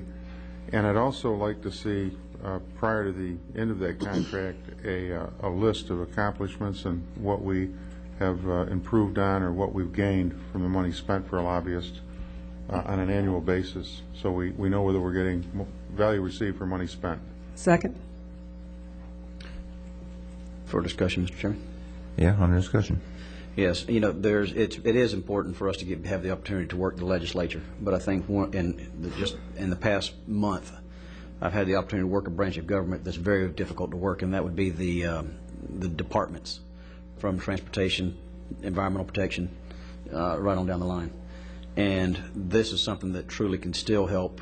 The lobbyists can step up to the plate, perhaps when we get to the point where we've got a department that is wanting to play a little more hardball with us, that we may not have as much influence over as we think we do with our legislators. And that's, to me, working the staff in Tallahassee is just as important, if not more important, than working the elected officials in Tallahassee. And I think a lobbyist would help us step up to the plate and accomplish a lot of that. Perhaps reduce some of the trips to Tallahassee that are necessary. Well, I can see the advantage of a lobbyist. It puts us on par with some of the other counties who are looking for some of the same dollars we are.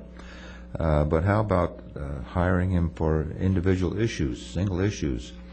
When I was with the city, the federal government had passed the approval of the aircraft control tower, but never funded it. And years went by, 5 or 6 years, and we finally hired a lobbyist while I was over there. Sandra probably remembers. In fact, he paved the way for me to go to Washington and address the Congress for the funding, what do you call it, the funding level to get the money. And Art got a line item.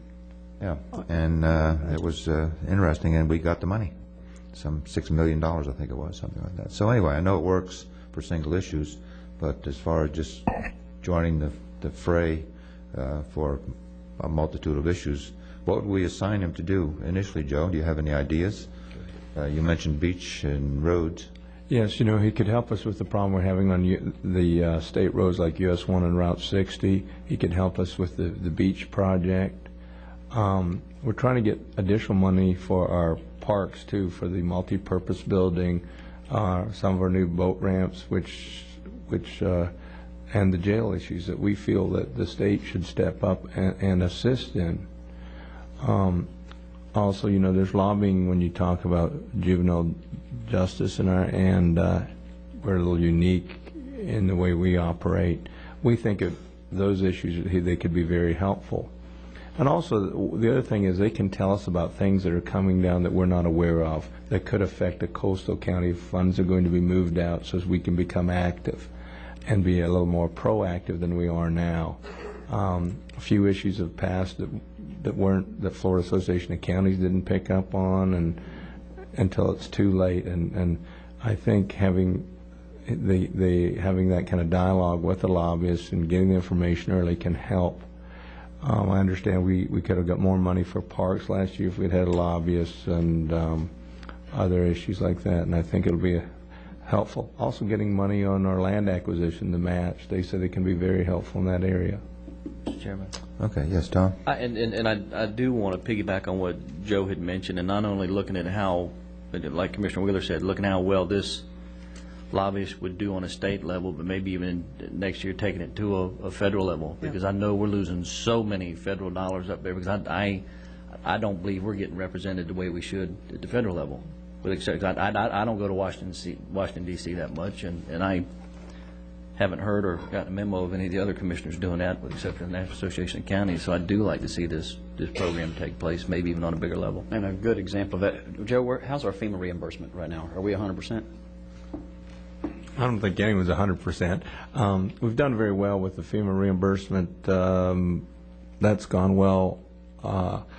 What we're concerned is with the audit. We're hearing when they come in and audit the counties, they're taking money back now. So that's what we're hearing. We're not going to give it back. Yeah. Well, just about every county they've audited has had to give money back, but we've done fairly well. They've given us FEMA's now. We've done just as well as anyone as far as that goes. All right, any further discussion? We have a motion. So moved. Oh, we already have. Oh, no, we have a motion. Oh, okay. All in favor, say aye. Aye. I'll vote aye, reluctantly. You can do that on the next one. Do we need to take a break, Mr. Chairman? Yes, it's 10:30. We need to take a break for 10 minutes to let the closed caption lady catch up.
Back to order. We're in item 11 on the agenda, under departmental matters. There is nothing until we come to item I, 11I.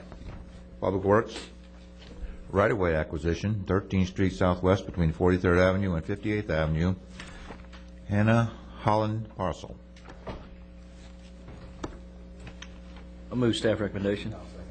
We have a motion and a second. Any discussion? All in favor say aye. Aye. Any opposed? Motion carries. Under item 11J, utility services, Vero Stowaway Mini Storage, 5350 Old Dixie Highway, water main oversizing reimbursement. I'll move to approve, Mr. Chairman. Second. We have a motion and a second. Any discussion? All in favor say aye. Aye. Aye. Any opposed? Motion carries. Item number J2, West Side Villas Petition Water Service, Indian River County, project number UCP 2393, resolution 4, final assessment. Move approval. I'll second. Second. Have a motion and a second. All in favor signify by saying aye. Aye. Motion carries. Item number J3, Spillway Mat and Discharge Outlet, North County R.O. Brine Project Phase 2, approval of change order number 1, authorization of final payment, release of retainage, and project closeout. IRC Utilities Project number 2208. Move approval. Second. Moved and seconded. All in favor say aye. Aye. Aye. Any opposed? Motion carries. Item number 4, change orders numbers 1, 2, and 3 to developers agreement with IRC School District to extend master plan water main to new Liberty Magnet School site. What do we have? I'll move approval. Been moved. I'll second it. Any discussion? All in favor say aye. Aye. Aye. Any opposed? Motion carries.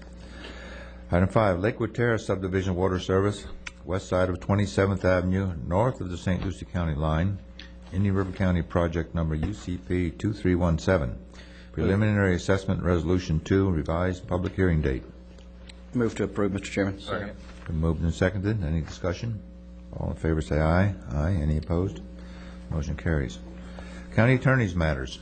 A, appeal from denial of request for new impact fee increase exemption, North-South Builders, Inc.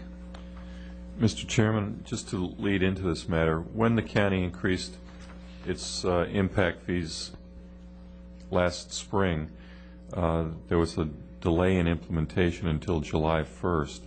At that time, it was built into the ordinance that if someone could show that their contract was impaired by the increase in new fees, they would be entitled to an exemption from the increase in new fees.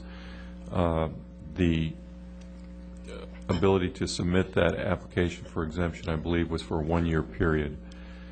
During the summer, people came to the commission saying, well, we've got a little different situation. Our contract is not impaired because it provided that either the buyer or the seller would be the one responsible for any impact fee increase, but nonetheless, it's knocking us out of the market. And at that time, the board told us to bring back an amendment to the impact fee ordinance to allow people who had contracts, whether they were impaired or not, to submit them for the exemption from the new impact fee increase. At the time, the commission revised that ordinance around the fall of this year. They stated that they wanted to shorten the period to make application. Originally, you could apply any time from last July 1st for a year period. When the new ordinance was implemented, it was changed so that any application for an exemption would have to have a contract that predated last July submitted by the end of the past year, or December 31st of 2005. And an additional requirement was that a building permit would have to be pulled by June 30th, so that there'd be one full year to get that pre-existing contract in the system, request the exemption within 6 months, pull the building permit within 6 months. We've had a couple that are before you today where the application for the exemption was not submitted until after the first of the year, and because the ordinance had changed, we did not feel we had the authority to grant any further exemptions because they didn't meet the deadline for filing. These are the appeals that are before you, and I'm believe that either North-South Supply or J.M. Reed Construction can make the case for why they should be granted additional time to file the exemption request. Yes, sir. Is that you? Yes, my name is Gary Gerke. I'm an officer at North-South Builders. I was given the form from the Sebastian Building Department that states that we have until July 1st. They told me at the time to fill this out, to bring back a contract, the check, and get all my applications in order for the building permit. So I proceeded to the closing, got a warranty deed, and the notice of commencement from there, and all the information on both of these documents were wrong.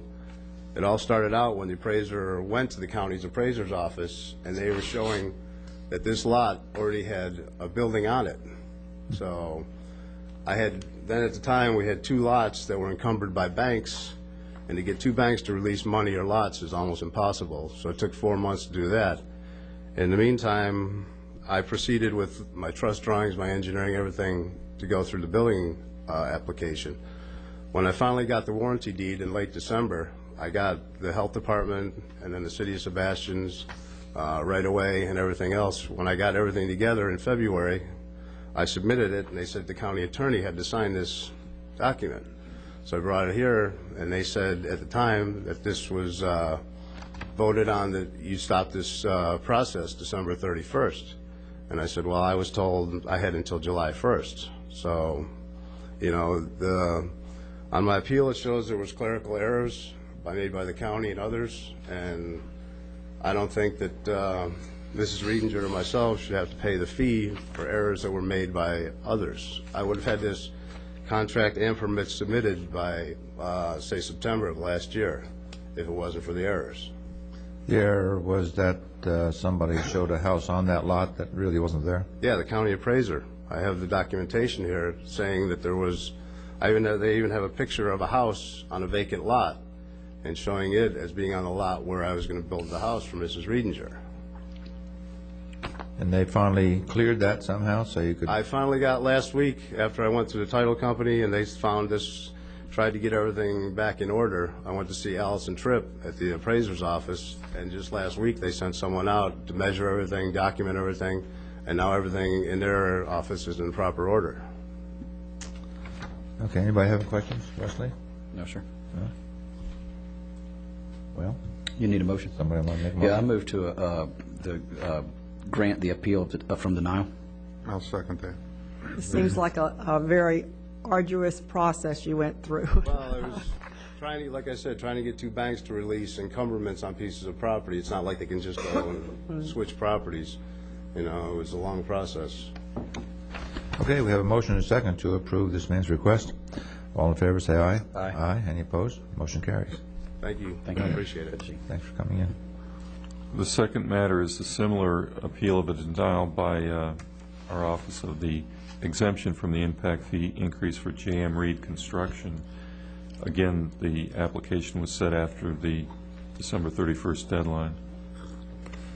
Yes, sir. Someone? Mr. Commissioner, Commissioners, Robert Knoll, I'm a lawyer in town on behalf of J.M. Reed Construction, Inc. We think, your Commissioners, that this was just simply a... Could we hold up? Would you, Mr. Brawl, would you please take your meeting outside? Thank you. Ours was simply, as set, we have an affidavit, Commissioners, that set forth in, I think, pages 287 through 297 of your materials. It's an affidavit of Julie Reed, who is a officer and director of J.M. Reed Construction Corporation.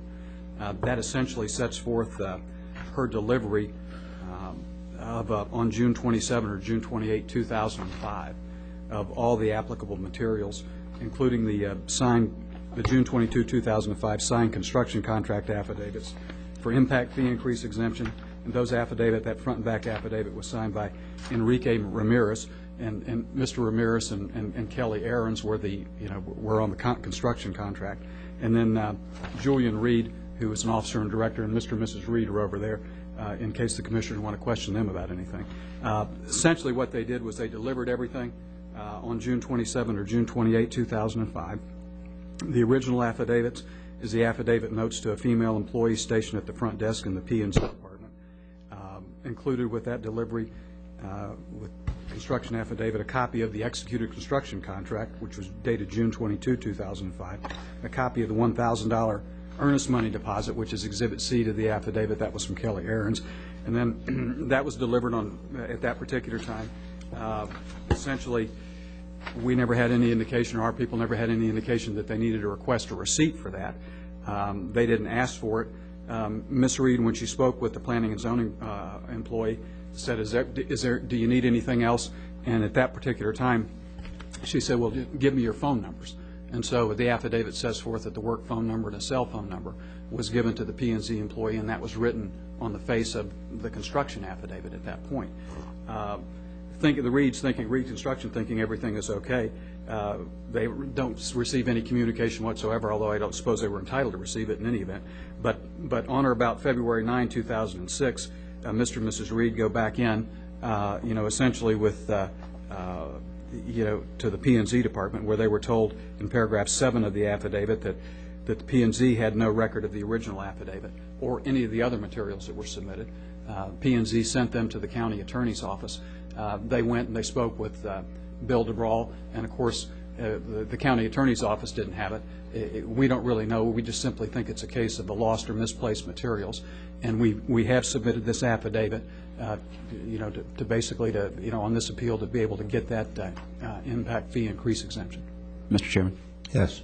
Move to approve from denial of the request of new impact fee exemption for J.M. Reed Construction, Inc. Second. Any discussion? If I can make one comment, I know, and Mr. Nall, this isn't the first time I've heard of this infamous black hole. I don't, and granted, Joe, we have been extremely busy, but there's got to be a better checks and balances system that we have down there. Maybe it's gotten better. I haven't heard of any recently, but... Yeah, they are correct. It could have happened. What has happened, sometimes it'll turn up, it's paper clipped to another one. We were getting just mounds and mounds of it at once, and sometimes it got paper clipped to another one, and it's an unfortunate, and we want to apologize for what you've all gone through, but it has happened. Yeah. Okay, thank you. Mr. Lauer? Yes, sir. If I may, though. If you could approach the... Take the microphone and tell us your name and address. My name is Julian Reed. I'm president of J.M. Reed Construction, and I appreciate what you did.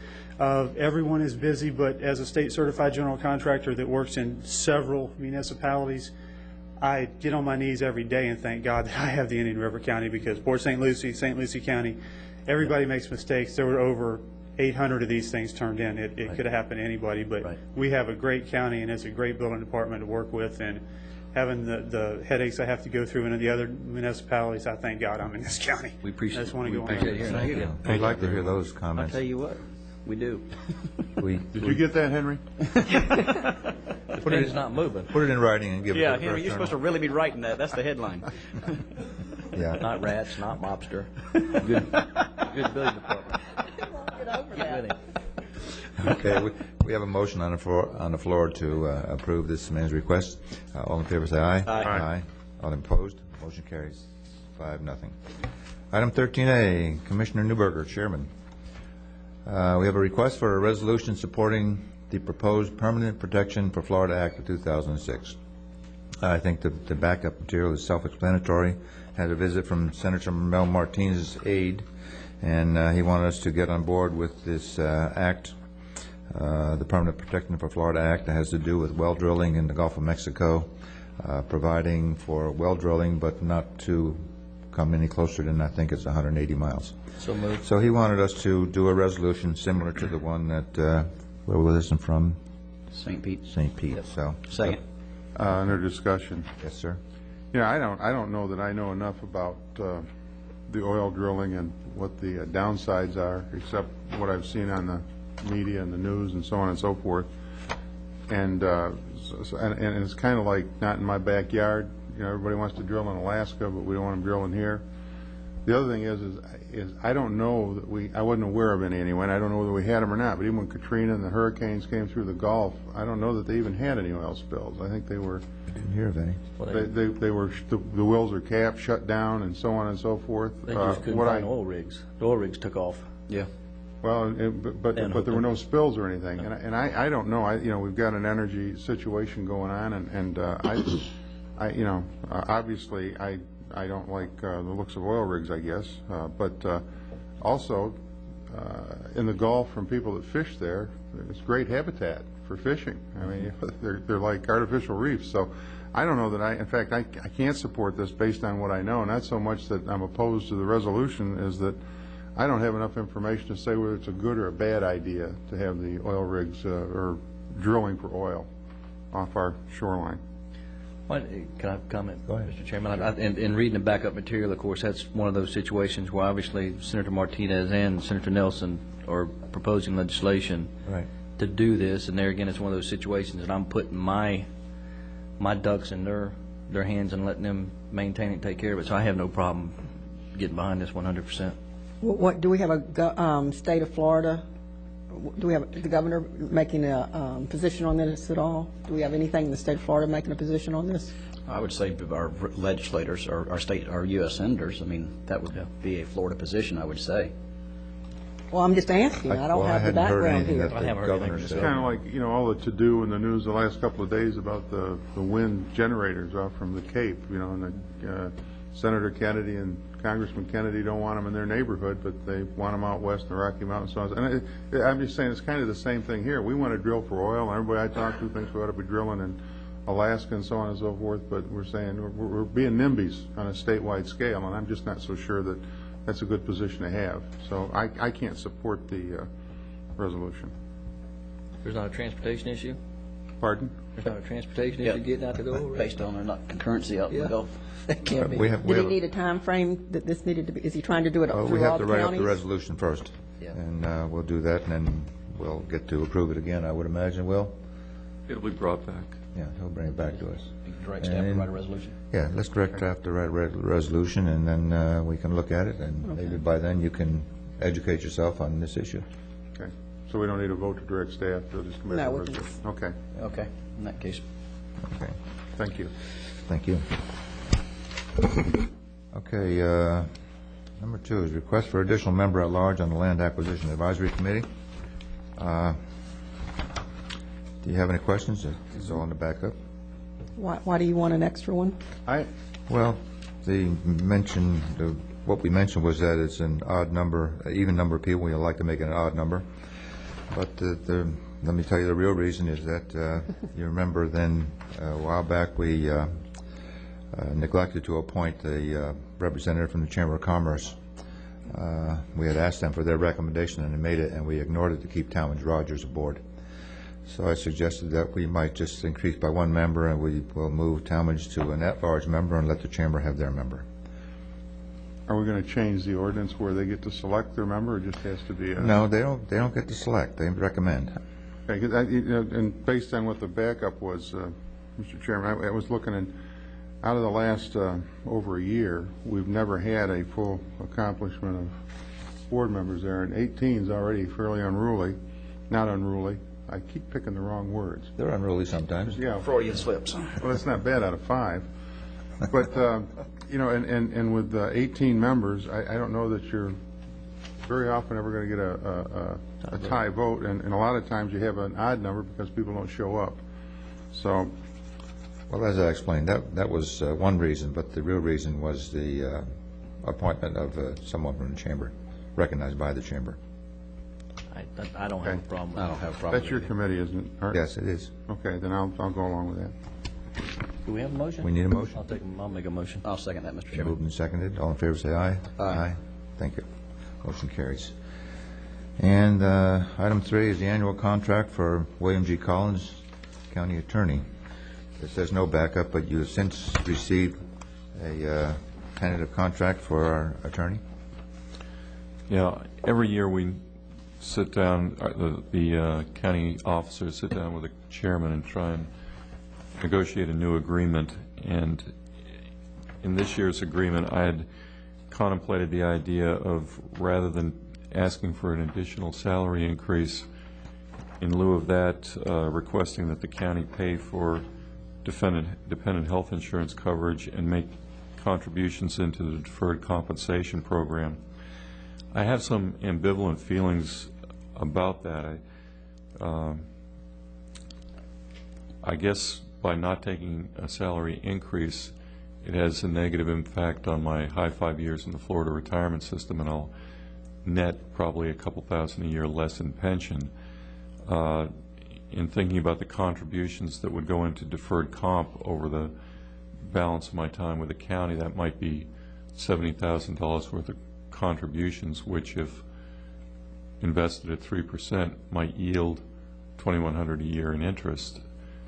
So to me it was a little bit of a wash. I was really ambivalent about what I thought was the best approach, but I guess I would go with the original request that the salary be frozen with an additional benefit of the county paying my dependent health insurance coverage and make contributions to my deferred compensation. If you don't feel that that's appropriate, I think that a 4% salary increase would be appropriate. I've looked at the last couple of years in terms of what the cost of living has been. Our increases have been 2.5% and 3%, and newspaper reports indicate that cost of living has been running 3.3, 3.4. So I think I'm slipping a little bit behind, and 4% would not be out of range for a reasonable salary request. But I would leave that to your determination, which you think would be the more appropriate way to go. Just a salary request with no change in benefits, or freeze the salary with an increase in benefits. All right. You've heard it, gentlemen. Comments? Yes. The dependent care for next year, we have any idea what we're looking at for next year's dependent care? I'm guessing it's around 2,000. Yeah. About 200 a month. 200 a month. Okay. Any further questions? No. Any recommendations? Yes, I move to approve the salary freeze with the 5,200, and let's see, the additional benefit with the additional benefits, but the salary freeze as requested by the attorney. We have a motion. I'll second that. Any comments? I have no objections to the either way, the deferred comp or the others. I do have a problem, a philosophical problem that I've had right from the get-go with contracts. So I'm not voting against Mr. Collins' performance or his salary increase, but I am voting not to approve the contract because I don't believe in employment contracts. It hasn't changed from last year. Okay. Well, we're required to have employment contracts as members of the senior management system. Required by who? State. The state. In order to participate in the Florida retirement system, if you're in senior management, they require you to have an annual contract. You might have Change changed your his vote? mind, Will. Pardon me? No, I Might have changed still his have a mind. philosophical problem with it, so Oh. I'm still going to vote against it. Talk to the governor. Talk to the governor. Run for governor. All right. Any further discussion on this item? I assume you're ready to vote. All in favor say aye. Aye. Aye. Opposed? Aye. Carries 4-1. Thank you. You're welcome. Commissioner Gary Wheeler, you have any comments or sir. reports or anything? No? Commissioner Sandra Bowden wants to talk about committees. Yes, thank you, Mr. Chairman. This is my second year on the commission, and each year we've had the experience of the chairman appointing committees. And you were chairman the first time the committees were appointed. Then Mr. Lowther, Commissioner Lowther was chairman, and he didn't change, that I know of, too many committees. And now you're chairman again, and we have pretty much the same committees or whatever. I would like to make a request. I really would like to serve as liaison for the Agricultural Committee. I think I made that known, and I've not asked for a committee. We've been in citrus and in agriculture and in vegetable growing throughout the United States and Central America for 40 years just about, and I do have an expertise on it. And I just want to put this on record, not that I would maybe be asked to be this year, but I certainly want to before the 4 years. I think it would be beneficial for everyone if I served as the liaison. I don't want to be blocked out. That's just all I'm saying. Okay. Thank you. That's fine. Well, we already talked about it, and I think we agreed you could go to the meetings if you like. No, that's not what that's not what I'm wanting, a leadership position. And I don't want Mr. Davis to take offense to this, but I think I don't want it to be locked up for 4 years. And No. I'm putting that on record. It's not locked up. Each year, the chairman recommends committees. Right. And, you know, last week, no one went to the Ag Committee, by the way, That's correct. So I was out of town. And I was too. But I wasn't, it was my understanding that we would share that. you may share it, certainly. You can go No, to no, any. and my name was taken off of the, as I understand, taken off of the, and we weren't going to share it. So I'm just bringing forward that I do have some expertise in this. I do have a willingness to serve, and I want to be able to serve at some point during the 4 years. Thank you. I might need a little. You may go to any of these meetings you care to, and we are not leadership in these committees. That was changed. We are liaison in these committees. Yeah. We go there just to listen and observe and carry back any information. But that the is a committee has. leadership position on this commission as a liaison. I'm not needing to just attend meetings to attend meetings. Like I started to say, these are not leadership. I don't see it as leadership committees. I sit there and listen in my committees, and very seldom give direction because they're supposed to be giving direction to us. And that was our argument when Tom and I first got elected, that we would not be chairman of these committees. We would be liaison. And I agree with We that. did not direct the committee. If they ask me, sometimes I'll say, just make your recommendation to the commission. And I agree with that, and that's not what I'm saying at all. By all means, go to the Ag meetings. Go to any of the meetings you like to. Well, if Mr. Davis would like for me to be the liaison, that would be great, but I don't think he does, so. You're more or less liaison to any committee you wish to be liaison to. I think, you know, unless I don't understand liaison, and I think I do, but I think any of us, in any of the meetings that we attend, we have the same input as the designated liaison, not only at the meeting, but back here at the commission when it comes on the floor. If Wesley or anybody of any of their committees, we all have an opportunity to comment on it and be a part of it. I know Art and I have been to several of the committee meetings together, various ones. I've been to some of Tom's meetings and so on and so forth. And in fact, one on recreation last year, we disagreed on some expenditures because, you know, but I'm just saying that we all had input at this level. I don't think being assigned to a committee gives anybody any additional authority. We're all equal. I'm just wanting it on record, gentlemen, that I would like, and I'm making it public, would think I have an opportunity during the 4 years to serve as a liaison for the Agriculture Committee. Sometime in those 4 years, you'll be chairperson, and you can appoint yourself. No, liaison. No, I mean here. Well, I see the atmosphere here, and I just think sometimes that, you know, if one person really wants to do something and has an expertise, maybe you would accommodate them. But, you know, I'll wait my turn. Okay, thank you. I'm in agriculture. Go ahead. You wish you were. Commissioner Davis? Any comments? You know, I do understand Commissioner Bowden's expertise, and I do understand that it's not slacking my expertise. You know, being in farming for the family since the turn of the century, and I'm not talking about the year 2000. It certainly, I understand what she's saying, and you know, invite all the commissioners, you know, the agriculture, and I do understand her concern because it is a very important part of our community that's very threatened right now. But I do want to let my fellow commissioners know, I do sit in there more as a liaison, not as a leadership position on it, because we've got some brilliant minds and we've made some select appointments to that committee. And I think that our chairman there, Mr. Bobadere, is doing a really good job in addressing a lot of the issues and talking about some pertinent topics as they come forth. Well, good. Then I assume that the next chairman, you wouldn't object if they, you know, if I could bend their arm and they would appoint me to that as a liaison. And I wouldn't object if they appointed me. That's correct. Thank you. Commissioner Could Thomas? we give up some committees? Yes, and I have the least amount of committees, gentlemen. I think I got the most. Give I'd you be a glad couple to of give them mine. up. No. I've got I'm 14. fine.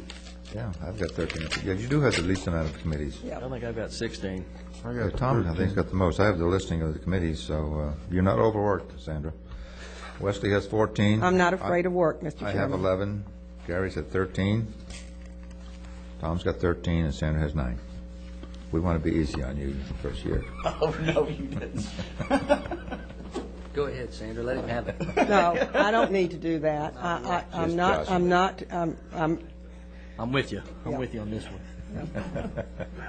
Okay, Commissioner Lowther, you have Code Enforcement Board to talk about. I do, and Commissioner Newberger, you know, you and I, again, and I think even Commissioner Davis, Commissioner Wheeler, and Commissioner Bowden have been probably involved with code enforcement at some point in time. We've been at those meetings together. We have. Right. I've had the opportunity of asking Chairman Zimmerman to be here, and we have Roland DeBlois to be here, too, from staff.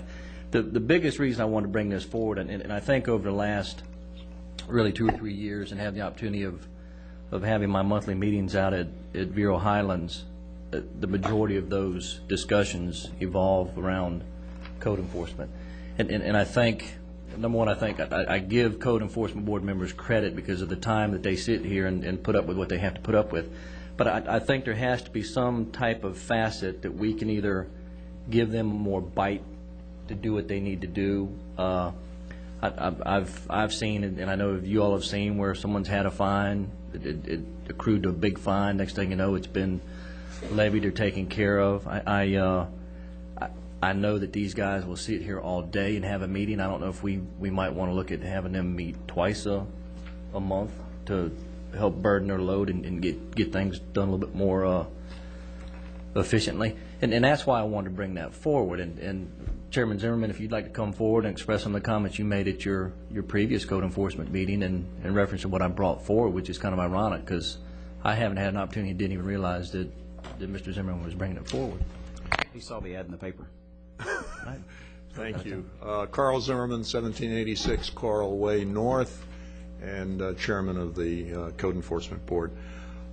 We had a interesting meeting this past month, and I guess having taken the role of chairman again for this year brought to mind that maybe we would have an opportunity to discuss how we as a board functioned as it related to fines, and also the other subject that I brought forward was it's kind of been an unwritten rule or a practice that if a citizen showed up with attorney representation, that they got moved forward in the agenda. At least that was requested by staff, and under most circumstances that was honored.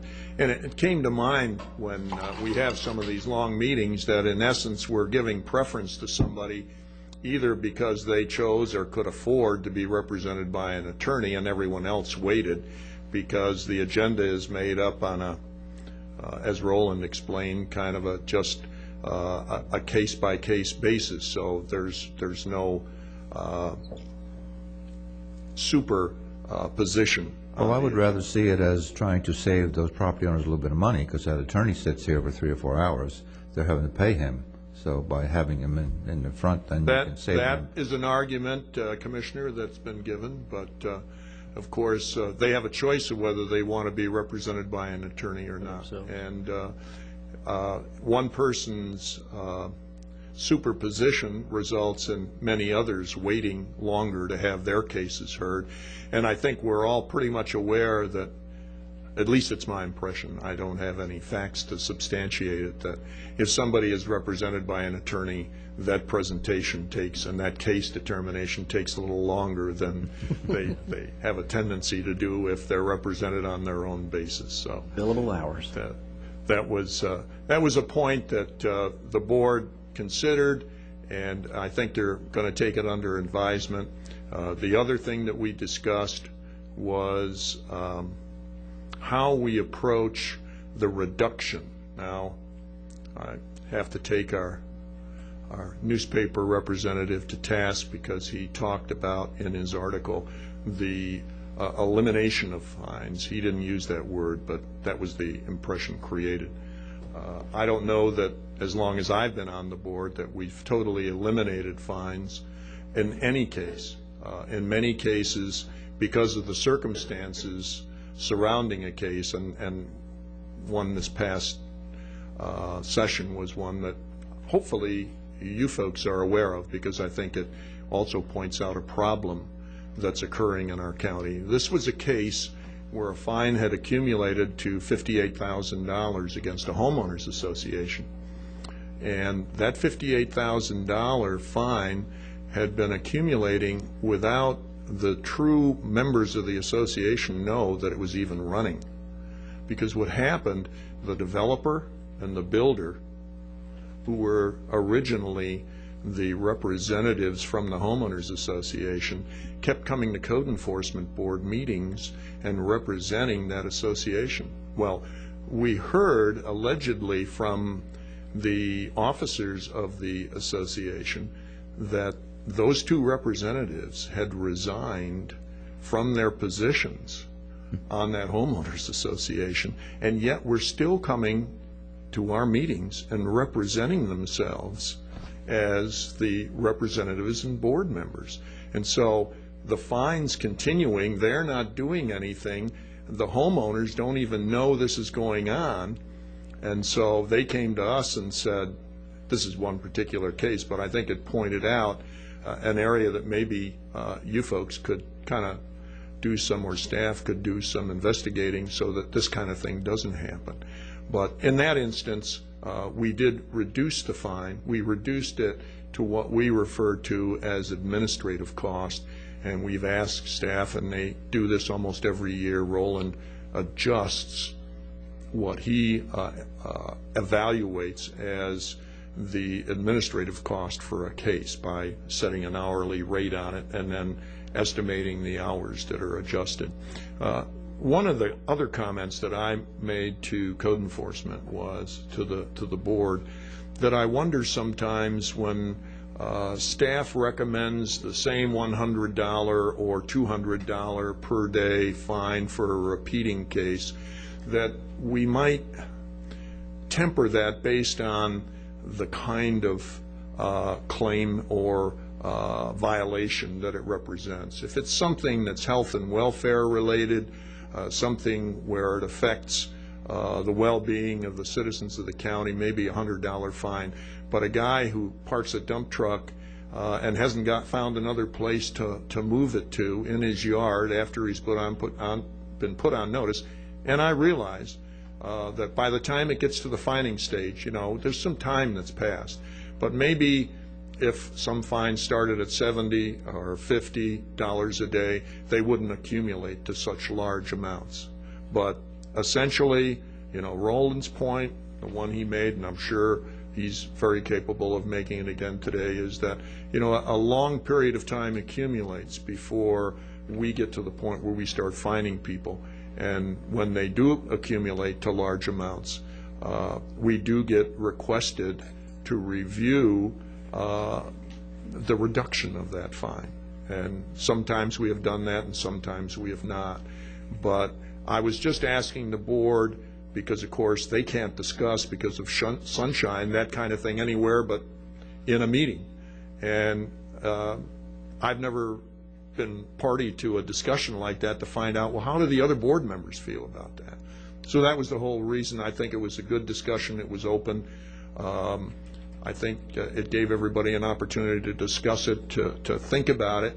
And though no firm motion or conclusion took place as a result of it, I think it also got all of us thinking, and maybe we've kind of restructured our thoughts on fine reductions. I think the issue I have there too, Carl, is the fact that there is such a long time before something's done, and one thing I've noticed is there's been a lot of repeat offenders. I mean, they'll do it, they'll get it done. Well, then 3 or 4 months they're sticking their nose up at you, going, well, heck with that. We'll just continue to go through this process. And when I made the comment of giving the code enforcement or giving staff more bite, I think if we do it bigger in a shorter time frame and hit them harder if it's a repeat offense, and that's what I mean by getting hard and getting rough, they're not going to do it again. And we do. The maximum fine goes from $100 a day to $200, or I think it can go to $250. Right. But the main thing is, and I'm no expert in this area, and Roland is, I don't know if there's any action the county can take beyond imposing the fine and having the fine continue. And then, of course, we have situations where the fine is really only applicable against real property. So if somebody doesn't own real property in the county, you really have nothing you can do. In many instances, these are tenants who put their landlord at risk, people who own a vacant lot, and people dump on the lot, and they have to pay somebody or go out and spend their own time to clean it up. So there's a lot of circumstances that enter into this. It isn't just a straight, oh, the heck with the rules, I just went ahead and broke them kind of thing.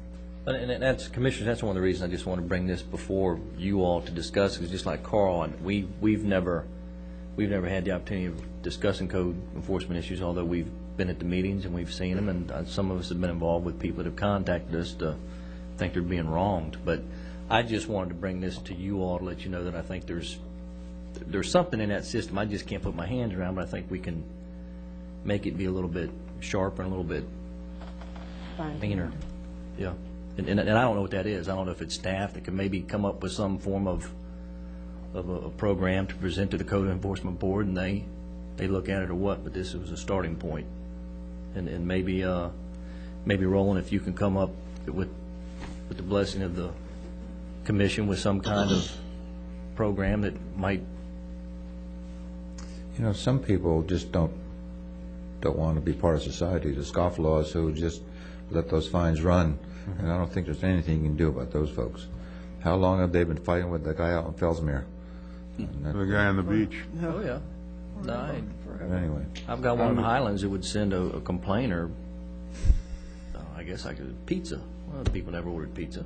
You know, here, this complainer turned them in. Here's pizza showing up at this person's house, and they didn't order it. So it does get ugly. Gets ugly. Roland, you have some comment? I'm Roland Du Bois, Chief of Environmental Planning and Code Enforcement.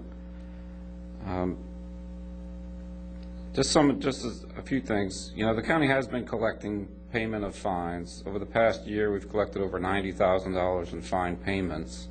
I think the big part of it is because of the land market right now, there's been a lot of clearing of clouds on title, and to resolve that, there's been fines paid. That's just an aside. You know, the main focus of staff is to have compliance achieved. We do have a mechanism for repeat violations where if there's a board order against a respondent and they come in for a repeat violation, the fine's automatically imposed. They don't have a chance to correct it. It's retroactive to what the violation since the board entered an order. As Mr. Zimmerman said, you know, one of the main things to understand is, and this was discussed at the board meeting, was that although there's an issue of being consistent, there's also unique mitigating circumstances on every case. I mean, you'll hear these stories like Mr. Zimmerman just portrayed about the Property Owners Association and not knowing about it. We have a lot of cases where, for example, out-of-state vacant lot owners with dumping on their property, things like that. The real concern are those who have the opportunity to comply, they don't, and they just don't see the lien on the property as enough motivation. And we do have situations like that. In those cases, the board tends to be less lenient on fine reduction and issues. Other issues is the county cannot foreclose on homestead properties. Liens are against real and personal property. We've never gone after personal property. We've always pretty much relied on the real estate, but there is an opportunity if there's an egregious situation to go after personal property, like someone's commercial truck that they use in their business that might make an impact. There have been occasions where we've coordinated with the attorney's office to seek injunctions, which is really the next step. When again, we don't want to be in court on every case. I mean, that's the whole purpose of the code board, is to keep the court system freed up somewhat for these more civil type cases. But on the other hand, we do have every so often fairly egregious blatant violators who just ignore the order of the board, and those are the cases where we've pursued injunctions. So that's really how we've been approaching it. We also have an opportunity to issue citations like traffic tickets. Again, those are appealable to court, so we use them on particular cases where it makes sense to find someone immediately, and such as illegal signs, where if you give them 30 days, they've gotten the benefit of having the sign out there before they remove it. So, we do put a lot of thought into the enforcement mechanisms at our disposal. We try to use them prudently. And I do want to point out that, again, I'd say 90% of the cases, the public that we work with, once they understand what the violation is, they do work towards compliance.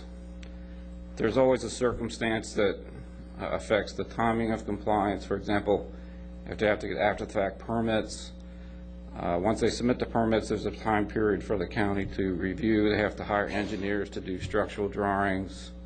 There's various factors that we consider when we, and the board, in their consideration of how much time to give someone to comply. So it's hard to generalize, but I think staff clearly understands the Commission's directive that we really need to tighten up and be as tough as is reasonable so that we don't have these blatant violators out there any more than they have to be. Okay. Anything else, Mr. No, Lavin? I think the only thing, Roland, do you feel that there's any mechanism that you could put in place to help, and truly your department's doing a tremendous job. I want to praise them for doing that. Is there any mechanism out there that can give you all that facet that you're looking for? And I guess that's what I'm trying to bring forward. What can we do to give you all that bite to make those, and especially repeat offenders, those ones that are blatantly just sticking their noses up at us? And I don't know. The main thing I can think of is just trying to streamline the process on those rare occasions when we do need to take the harder line, like seek injunctions. Right. We just recently updated our property maintenance codes to make condemnations go a little cleaner and quicker. So these are things that are helping. But it's one of these things where we're constantly looking for ways to try to make it work more effectively. It's an imperfect system, but I'm not really sure what at this point we can do. But we will coordinate with the attorneys and just make sure that we're doing everything we can to make it work as efficiently as possible. Do you think one meeting a month is sufficient, or would it be better to go to 2 meetings a month? I think 2 meetings a month would be administratively very difficult, given other tasks we're involved Sure. with. Okay. Okay. That's all I have. All right. Thank you. Thank you, Roland. All right, moving on to special districts and boards. Emergency Services District, item 1, approval of minutes meeting of November 15th, 2005. Move approval. Second. And moved and second. All in favor say aye. Aye. Any opposed? Motion carries. Second one is approval of minutes meeting December 6th, 2005. Move approval. Second. Moved and seconded. All in favor say aye. Aye. Any opposed? Motion carries. And item 3, construction services contract, Part 2 agreement with Barth Construction for the renovation and repair of Emergency Services Station Number 3. Move approval. Second. And moved and seconded. All in favor say aye. Aye. Aye. Any opposed? Motion carries. And Solid Waste Disposal District, approval of minutes of meeting of February 14, 2006. Move approval. Second. Moved and seconded. All in favor say aye. Aye. Any opposed? Motion carries. And item 2, notification to SWDD Board of final closure of abandoned landfills. Move approval. And moved and seconded. All in favor say aye. Aye. Any opposed? Motion carries. We are up to item 15, which is adjournment. Move approval. Second, third, fourth. Move approval. Where'd Carl go? Move approval. Move approval.